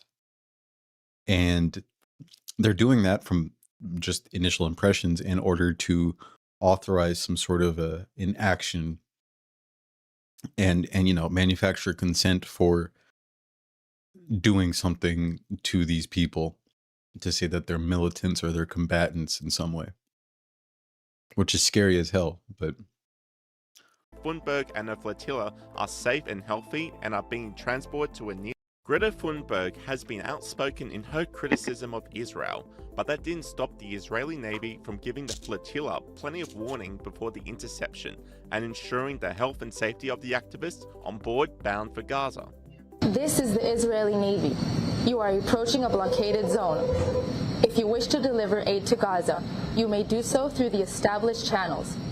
Please change your course toward the port of Ashdod, where the aid will undergo a security inspection and then be transferred into the Gaza Strip. Now, within the last half an hour, the Navy intercepted the boat, providing water and warm clothes for Greta Thunberg and her activist friends despite slamming the nation. Israeli authorities have confirmed Thunberg and her flotilla are safe and healthy and are being transported to a nearby port.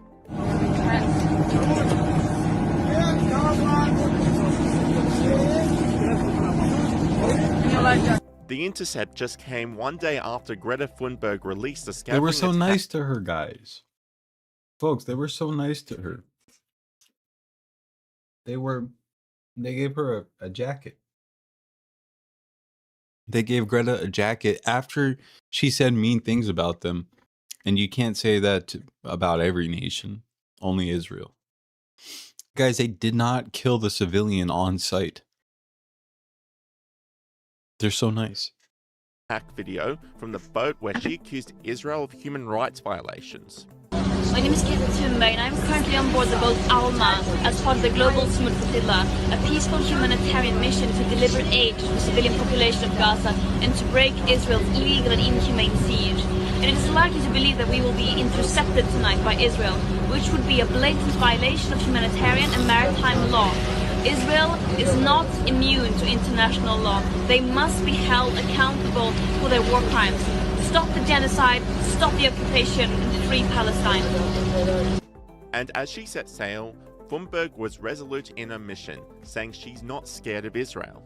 I'm not scared of Israel. I'm scared of a world that has seemingly lost all sense of humanity. And what we are doing here is trying to show that there is still some humanity left, that there are still people willing to step up when all other means fail. But this is a last resort. This mission should not have to exist. Free Palestine! Free Palestine! But it seems the flotilla may not be as grassroots as it seems. Israel's Minister of Foreign Affairs released documents that found a direct link between the flotilla leaders and the Hamas terrorist organization, according to Fox News. The ministry says that Hamas relies on the Popular Conference for Palestinians Abroad, PCPA, to represent them abroad. Israel says this letter shows ties between Hamas and the leadership of the global Sumad flotilla. It reads, the organization operates under the pretense of civilian cover She's a and is badass, responsible on behalf of Hamas for mobilizing actions against Israel, including violent demonstrations, marches against Israel, and demonstration and provocation flotillas, Israeli Ministry of Foreign Affairs said in a statement. And despite Thunberg and her flotillas being repeatedly intercepted, the activist is not giving up. This mission is not at all a one-time mission. It is not at all something that we do, gather to do and then let go. This is the 38th attempt to break Israel's illegal siege on Gaza. These missions have been continuing since 2008, continuously sending boats to try to break the siege. For me personally, this is my third attempt, and we will keep fighting until we achieve the goal. It's not only Greta being slammed for her outspoken views while on the flotilla, one of her activist friends had been put on blast after footage emerged of plastic bottles being thrown off the side of the boat. تفضل هذوما شنو بالضبط؟ هذه مساعدات إنسانية سنرميها في البحر في حالة احترازنا من طرف جنود الاحتلال الصهيوني. نتمنى إن شاء الله ستصل. هذه المساعدات متمثلة في حليب الأطفال وأدوية ومواد غذائية أساسية.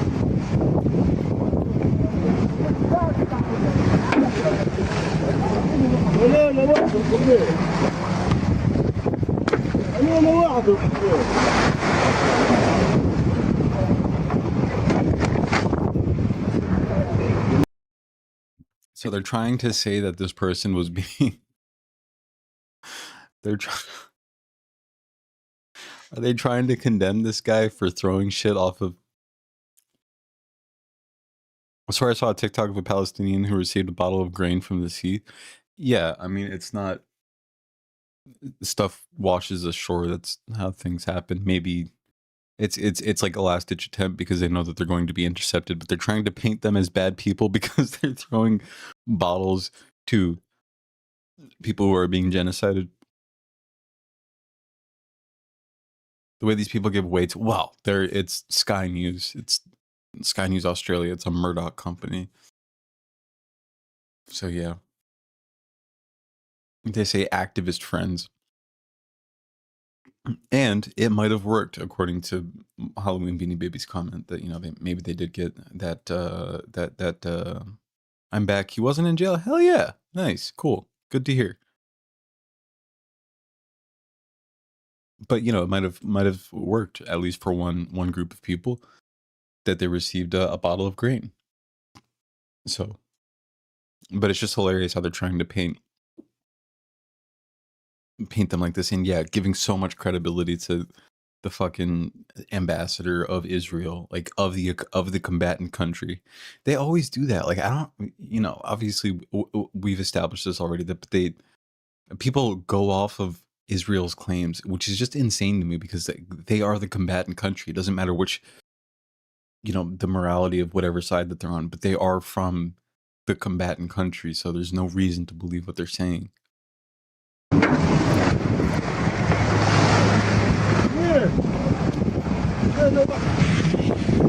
Online commentators mocked the tokenistic display, saying that's their aid for real, throwing callers in the water in hopes some hungry person will it in an active war zone. And this person doubled down, saying, guess they don't realize they'll be cleaning up in the plastic island in the Pacific next year.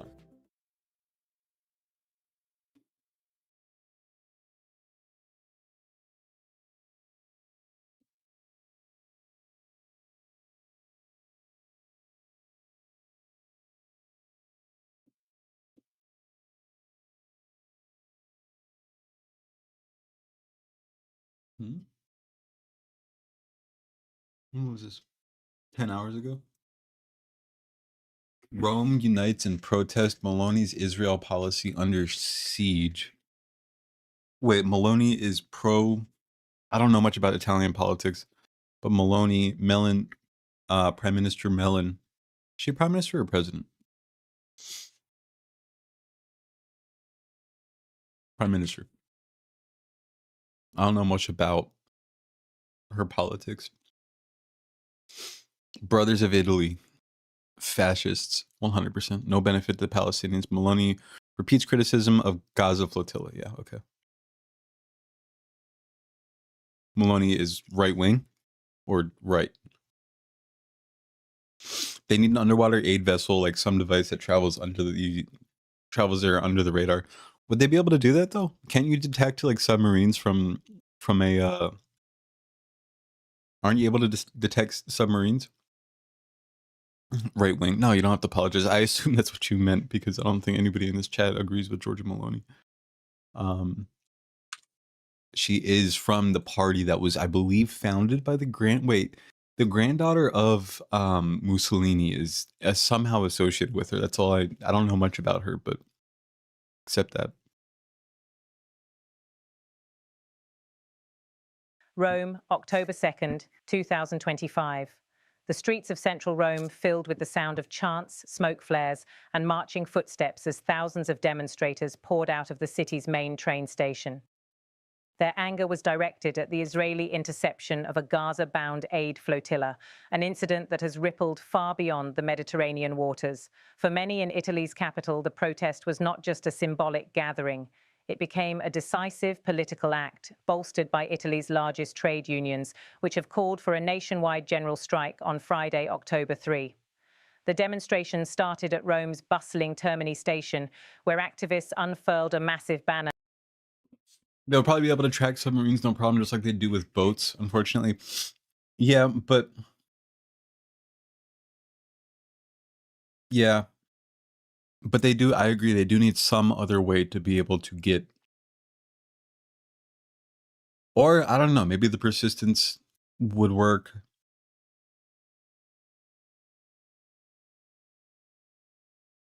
It just doesn't make sense to me. Yeah, why did they spell strike like this? Do you see how they spelled strike? Right there. With an asterisk instead of an I. Anyway, it just seems weird to me. Maybe not weird.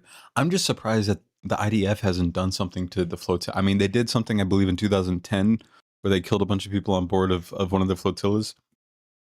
But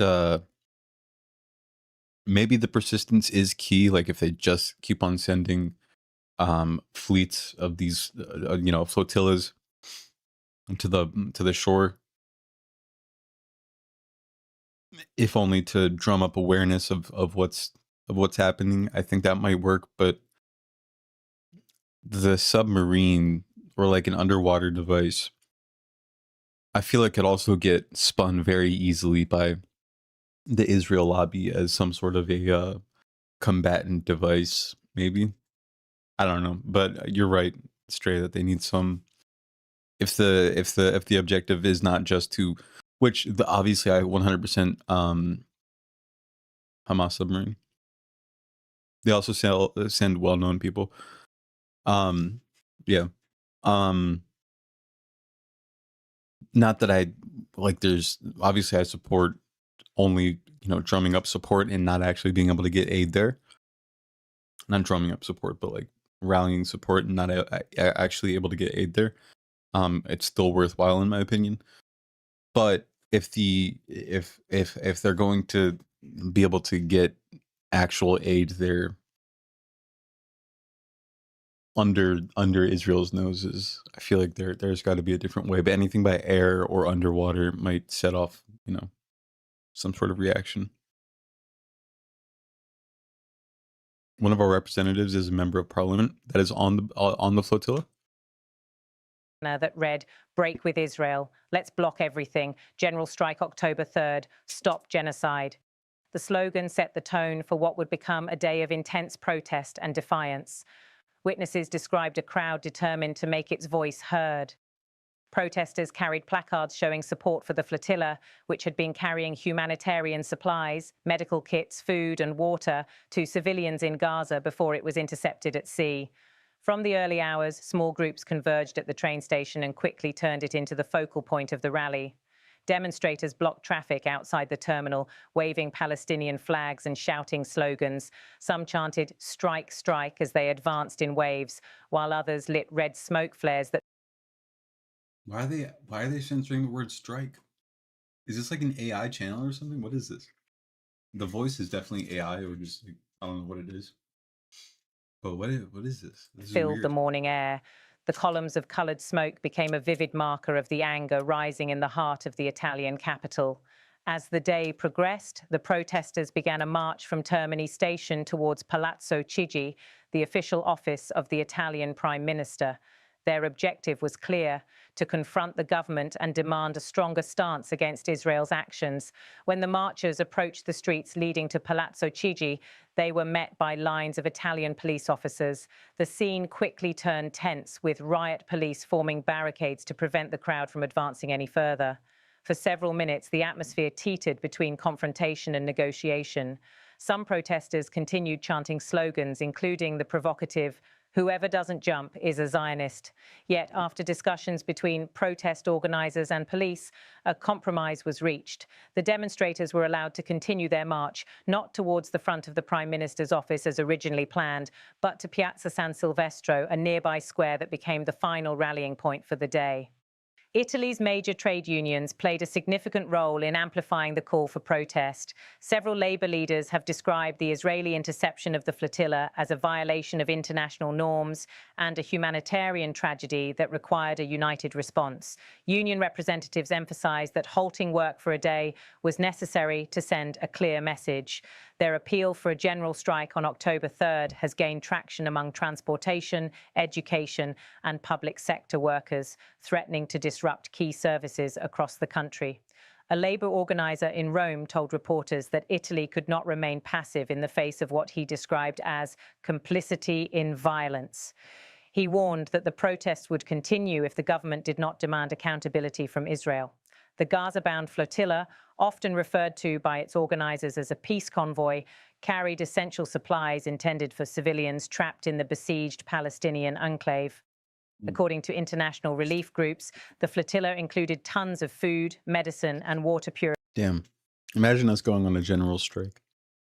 Imagine the U.S. You said the party leader, if you don't mind, where? Like of what country? But yeah, imagine us being able to organize like this. I wonder how many people were even there.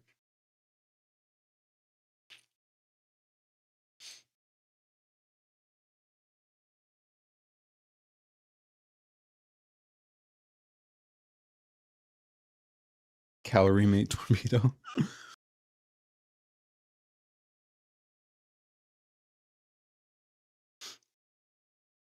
Oh my god, this lady. She's got Mamdani back. God, this lady. I could not, dude. The first time she interviewed Mamdani was like so painful to watch. She is so bad. Oh, Portugal.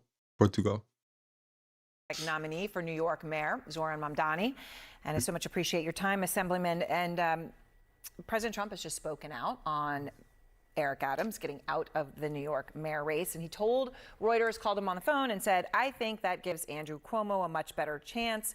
I do welcome it. How wide is your lead, as you see it, over Cuomo now that Adams is out? I think the race is fundamentally the same as it was, in that New Yorkers are not as concerned as to who is on the ballot, but rather what's on the ballot. And they're tired of this record that they've seen over the last 4 years where Eric Adams has raised their rent, where he has slowed down their already extremely slow buses, where he has overlooked the very neighborhoods he promised to protect. And they know that Eric Adams' record is Andrew Cuomo's agenda, and they want to turn the page on that. And that's what our campaign actually presents. So Eric Adams, we know, met privately with Trump's Middle East envoy, Steve Witkoff. How are you, Alexa? Earlier this My face was forcibly shaven. I couldn't do anything to stop it. month is our understanding. And that one of the topics was possible opportunities in the Trump administration, one of which possibly I took a nap too long. It's not good for me. I take, especially on EST. Wait, did you just wake up? You're going to be up all night. Uh-oh. Jake Tapper. Everyone on MSM is so bad. Jake Tapper is the fucking worst. But Aaron is also just like, what the fuck? The questions she was asking Mamdani last time, just so bad. Sorry, story. Can't believe the mustache was stolen from you. I know, dude. I know. It's goddamn, what the hell? What the goddamn hell? This is what I say to that. could be ambassador to Saudi Arabia. Why do you think Adams dropped out now? We are essentially 1 month from Election Day. I have to be honest with you, I think it's a fool's errand to try and understand what Eric Adams does and why he does it. What I think is clear, though, is whether we're speaking about Adams or we're speaking about Cuomo, we're speaking about supposed leaders who are willing to put their own personal ambition before the needs of the people they're supposed to serve. New Yorkers are right now under attack from an authoritarian administration in Washington. Donald Trump has ushered through legislation that will throw them off their health care, take SNAP benefits away from them, all in service of the largest wealth transfer this country has seen. And instead of fighting back against that vision, instead of fighting for New Yorkers, these politicians are looking to get on the phone with Donald Trump to see what it is that they could broker together. Do you think that there is some sort of a deal between Trump and Adams? I can't speak to that. All I can tell you, there already has been a deal between them. He already allowed ICE into New York City at the behest of, not even at the behest, in exchange for dropping his charges for corruption. There was already a deal made. What are you talking about? though, is that Donald Trump is clearing the way for Andrew Cuomo because Donald Trump knows that Andrew Cuomo will clear the way for Trump's agenda. And New Yorkers are tired of that agenda. They want someone who's actually beholden to the people of this city, not to the White House. So Trump's trying to say there's money behind this. He's threatened you on social media. He said, and I'm going to just read it because he just posted it today. He's going to have problems, talking about you, with Washington like no mayor in the history of our once great city. Remember, he needs the money from me as president in order to fulfill all of his fake communist promises. He won't be getting any of it, so what's the point of voting for him? So the number this year from the federal government was $7.4 billion to New York City. Are you okay if New York City loses that? No, we will fight for every single dollar that the city currently receives from the federal government. And I look for examples across this country that showcase the best way to respond to Donald Trump's strengths is not collaboration, is his threats rather, it's responding with strength. And what we see in California is an attorney general of the state has estimated that for every dollar they spent on lawsuits against the federal government's threats to withhold funding, they won more than $30,000 in what would otherwise have been lost. And so we will take that same approach. You visited a synagogue last week over the Jewish New Year, over Rosh Hashanah, to bridge a divide with the Jewish community that you have had. And in that synagogue, as the New York Times notes, they were among the very first to call for a ceasefire right after the October 7th attacks. The rabbi in the service actually called Israel's war in Gaza genocide, which is something, of course, you have done as well. Many voters, though, who care deeply about this issue, who are Jewish, vehemently disagree. They see all this as deeply anti-Semitic. They see you that way. And Congressman Jerry Nadler, who supports you and is Jewish, says bluntly, obviously he ought to be trying to assure the Jewish community. The community is very divided, basically on 8 lines. Do you feel the need at this point to reassure the Jewish community in any more or different way than you have? I feel the need to earn the support of each and every New Yorker, and that includes Jewish New Yorkers who may have concerns about our campaign or our agenda, and to reassure them as to the focus of this campaign is to deliver for every New Yorker. And what I find, especially now in the high holy days, I cannot stand how this topic keeps on coming up. I get that it's like relevant in some way, but the dude was wearing a yarmulke in a synagogue doing prayers for the Jewish New Year. Like what more? Like he's already going over the top.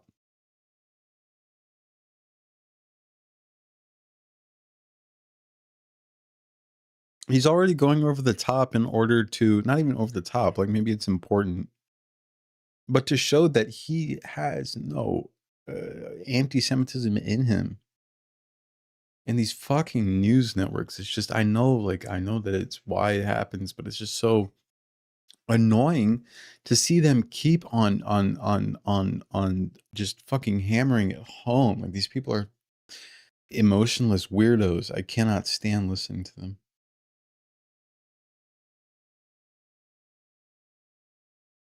Halloween Beanie Baby says to make the Halloween door theme Halloween Beanie Baby. I don't know, I guess we shouldn't be surprised. I don't know what I expected. Office door contest. Wait, so it's like your office door?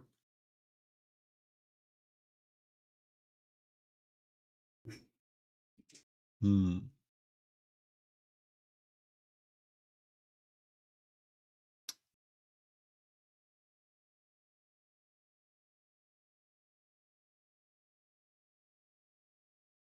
That's cute.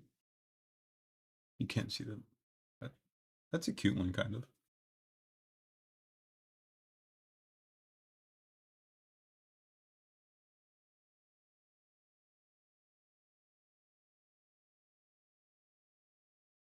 Well, I will say that I don't think immediately that I feel like you could still do something with the black cat and make it, you know, creative, different. You know? I feel like that's possible.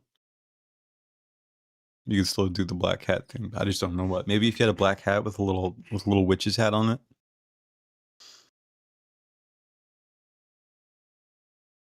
My neighbor told me my Halloween decorations aren't complete until I put up a picture of his witch ex-wife. Lord. Maybe a black cat beanie baby. Yeah, just tape a black cat beanie baby to the door and call it a day. No, I'm just kidding. Aw, I miss Halloween. Like as a kid, I mean. Good times. Good time. That's cute.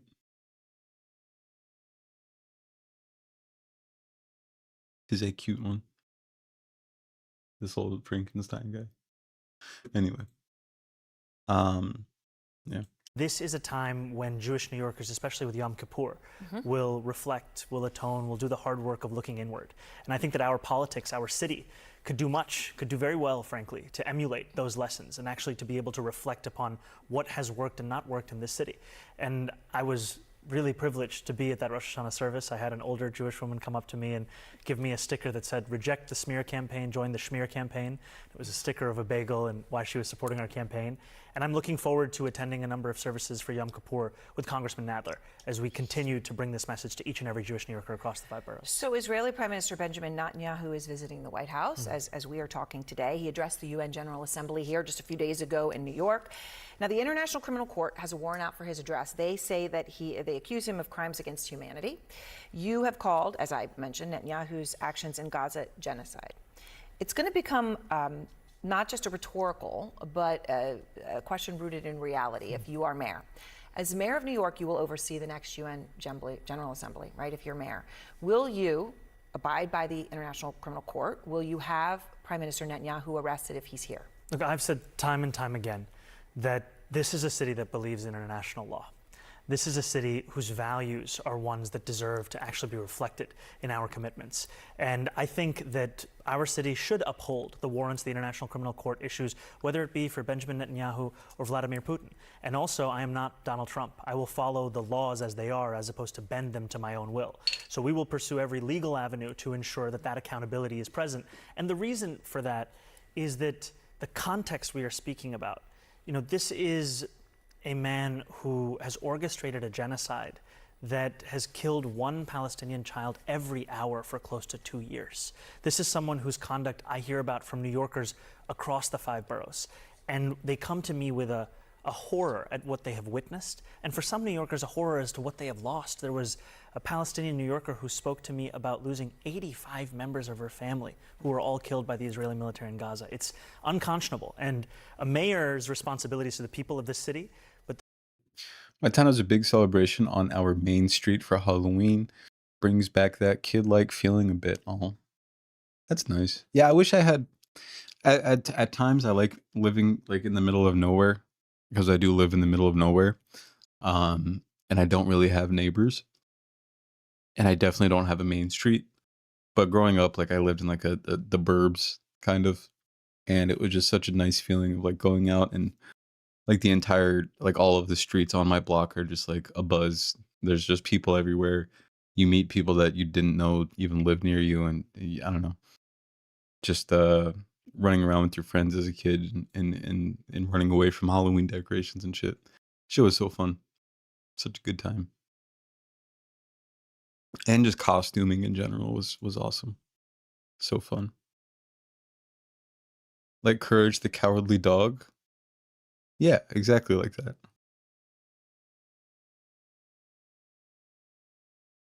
Growing up in North New Jersey, Halloween was so good. We would be out until the streetlights came on. I live an hour from where they filmed Halloween Town, and they decorate it like the movie every year. That's awesome. That's so cool. Oh man, I don't know what that movie is. What is that movie? Halloween Town?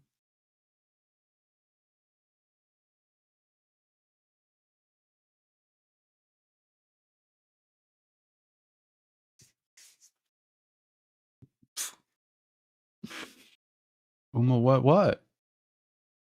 Full movie. Should we watch it? Halloween Town High? What is this?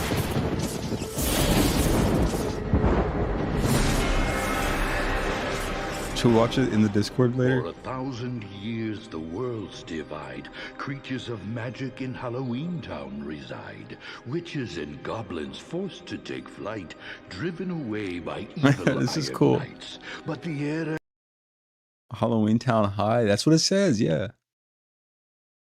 Is that different? I love Halloween Town. I don't know if I can just watch a whole movie on here.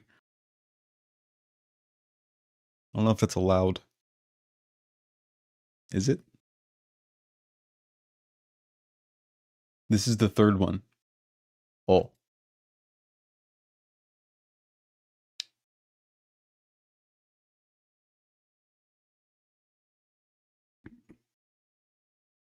Do not visit Halloween Town, St. Helens, Oregon.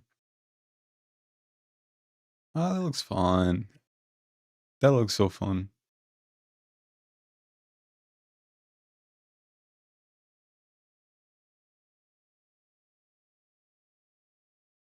Gotta be a Halloween Town.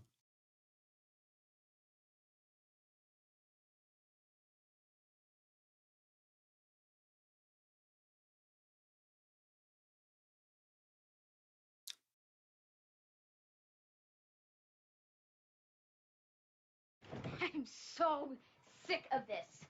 I want to know why we can't be like other kids and go out on Halloween. I mean, my poor little sister should be out trick-or-treating. But look at her. You've kept her from a normal childhood, and it's turned her into a wall ornament. Well, I think it's obvious why Halloween... I live in the burbs. Wait. I live in the burbs, and we thought there would be more kids, but we only got 2 trick-or-treaters last year. What the hell? Yeah, what is that? Nobody goes trick-or-treating anymore, I heard? I don't know. I wouldn't know. I do live like I do live like Coward the Courage the Cowardly Dog. As in, I don't have neighbors. Never forgive them for changing the big sister in Halloween Town. Wait, what do you mean? I don't know any of this lore. I'd never heard of this movie. Trunk or treat has killed trick or treating. Sadly, why would you do that instead of trick or treating? I don't understand. What's the point of trick or treating if you're just gonna go up to somebody's trunk and take candy out of it? What's the point? I sound like an old head right now, but what the fuck is the point? Is this CB? Is this CB? No way. Don't tell me this. Are you from are you from Big Chad Guys? No way. That's awesome. Welcome. How are you? That's crazy. Hello. Oh man, you got to see my house. You got to see my house in a bit. I've done it over. I did it over a little bit. It looks a little bit better. And I got a what is it called? I got a millstone. Maybe I should no, I won't pull it up right now. I got a millstone. And it took me like an hour and a half to I refused to look up any tutorials because like I got this. And it does run now. I made some cotton or some wool into some string and then I made a bow. But I have a millstone now and a water wheel. I'm good. I'm psyched I found you. Yeah, dude. For anybody who doesn't know why I'm freaking out, shag is a bad word. Shotgun and Doyle's Minecraft server. We met in there in the Minecraft server, and now they're here, which is just awesome. Which is awesome. I was actually watching Shotgun earlier on TikTok. Anyway, okay. Well, you'll be making a full-on farm in no time. Oh, I didn't even tell you. I don't know why I would it anyway, but whatever. I do have a cow. I have a cow now, and I had a wolf. Hello, y'all. I'm CB. CB is so nice. I should mention that CB. It has been so nice to me in the Minecraft server. They invited me to their house, and their house is awesome. So much automation going on in Minecraft. So much automation going on, and they gave me a bunch of oak, and they just helped me out a bunch, and they're very nice, and they seem great. But yeah, I have a cow, and then I had a wolf. I domesticated a wolf for a bit, and then I fell. Apparently, you can fly in the game. Didn't know that. It's like it has like a mechanic that they did in the mod where you can like literally fly. And then I don't know what happened. I think I was hungry and I was trying to fly, and then I just fell out of the sky and I died. And so I lost the wolf. I don't know what happened.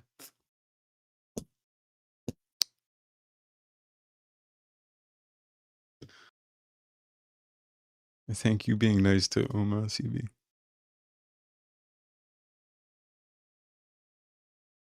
Hi CB. When you said hi on chat on Minecraft, I said hi back. Mine guy. Sorry. You took time off from streaming. Sure, you were actually deep in the mines. I played a lot of Minecraft while I took a break. I played a lot of Minecraft, and my house looks pretty cool now. Actually, I have a picture. I think. Do I have a? I took a screenshot. I think I sent it to somebody. Who did I send it to? It wasn't Shaguna. I don't think. Was it? Did I send it to her? No. Who did I send it to? I don't remember who I sent it to, and it's going to take ages to look back through these chats. Anyway, it looks not bad now. It doesn't look terrible now, and I have a farm, and I have plants and a cow. So Halloween is bad. I mean, that whole razor blade and the apple thing was an urban.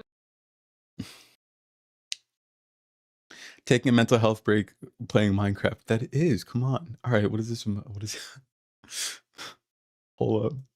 God. Also, we've been watching an insane amount of Reno 911. But I love that shit. But also, this is a very funny emote. It was me. Oh. He was actually visiting Reno. It's been so fun.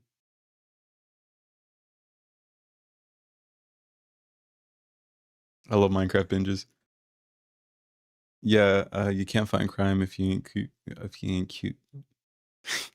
Stop! In the name of the law. Fucking. I forgot her name. What is her name again? I know her first name. What do they call her? Officer what? Anyway, I'm finding out about Halloween Town for the first time. Thanks to Fresh Potatoes 111. Cool profile picture, my guy. That's awesome. Hell yeah. Oh, I'm so sick of this. I want to know why we can't be like other kids and go out on Halloween. I mean, my poor little sister should be out trick-or-treating. But look at her. You've kept her from a normal childhood, and it's turned her into a wall ornament. Well, I think it's obvious why Halloween is bad. I mean, that whole razor blade and the apple thing was an urban myth, of course. But then all that candy causes cavities and gum disease, and those masks everybody wears have these weird kind of toxic fumes inside that make your arms go limp, and... It's totally too late for him. Marnie, I'm sorry. I know that you want to go out with your friends, but there are just some things about Halloween that... Marnie? It's a nice name, but I just never heard the name before. Marnie? That's why you're my angel and my baby. Angel baby, as they say. There's a song called that, I think. you don't understand. Oh, right. Like there's some big, mysterious reason why we can't go out. Face it, Mom. You don't trust your own kids. That is not true. Oh, yes, it is. You keep us all in this big bubble. I mean, how are we supposed to grow up if we can't explore the world, try new stuff, and take some risks? Marnie, I am just trying to protect you. Yeah, you're protecting us from being anything but a bunch of vegetables. Hey, look! Targeted, you mean called out for his actions? Shut the fuck up. We already talked about that. We know we were condemning him. Shut up, shut up, shut up. Annoying ass people. I'm a potato. Are you happy now? Maybe I'll... You'll hate Marnie's mom's boyfriend? Oh my god. Wait, why? We gotta watch this. Wait, what is girls?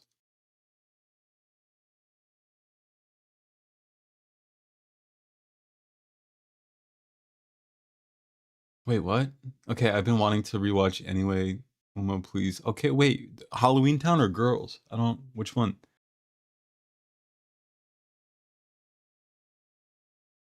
Girls is a very important show. Okay, we can watch that. Deputy Renish Williams, that's what it is. Hell yeah, we'll watch Girls later. I'm getting off in a bit. Both is good. Okay. I want to see Put this down clip. some roots in the carpet. Hey, look! I'm a potato. Are you happy now? Maybe I'll put down some roots in the carpet. Oh, no, Marnie. It's too dangerous. There are things about vegetables that you don't understand. Somebody's coming. Come, my little wall ornament. Let's get you washed up for dinner. Coming. Come on, sweetie.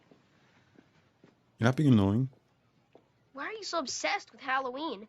I mean, it's just like Mom says. It gives little kids dumb ideas about there being magic. Like that helps them prepare for life. Personally, give me a good nature documentary. Shut the fuck up, Poindexter. Halloween is cool, nature boy. Yeah, I mean, nature it's boy. exciting, strange, and ancient. Plus, Mom and Dad met on Halloween. Shh, what are you trying to do? You know how talking about Dad always bums Mom out? I mean, why can't you pick some other holiday to get hung up on, like Arbor Day? Trees are important too, you know. This dork. Wait, is this just a movie just broken up into clips?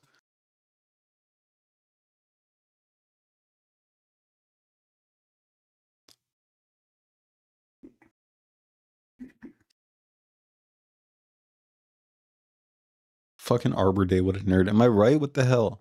This kid, Poindexter, if I ever seen one. No, I'm just kidding. Poindexter is kind of a lit character. I kind of fuck with Poindexter. I kind of see himself in me. I just realized, Nips, what you meant about the mom's boyfriend. Wait, who's the mom's boy? Oh my god, there's so many references that I'm not getting. This is awful. I gotta see this. It's a flying school bus? Oh, this is awesome.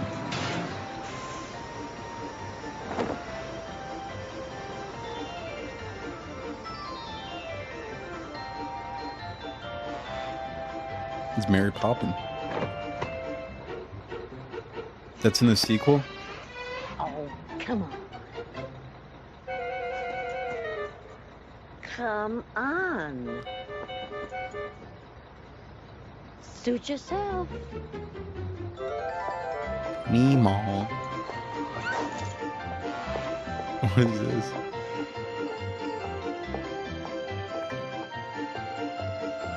Debbie Reynolds is old Hollywood.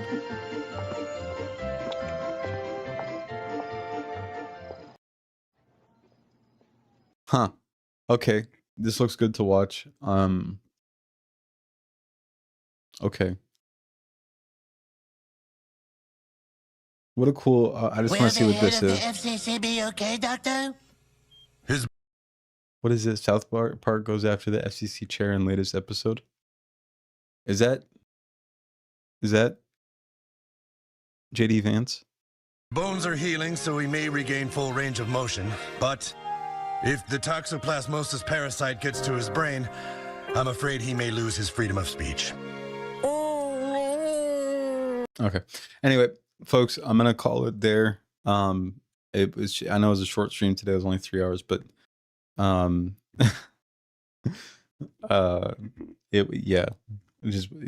be back obviously tomorrow. Tomorrow is Friday, which means that it will be on TikTok. Secondhand embarrassment for myself for what? Okay, well I'm gonna get off and we're gonna put some Halloween Beanie Baby. It's your month, Beanie Baby. It is your month this month. Okay, bye. Good night, folk. See you on the server. But I'll be back in here for sure. Okay, cool. Awesome. We look forward to it, obviously, as you can see. Goodbye. I'll be in the...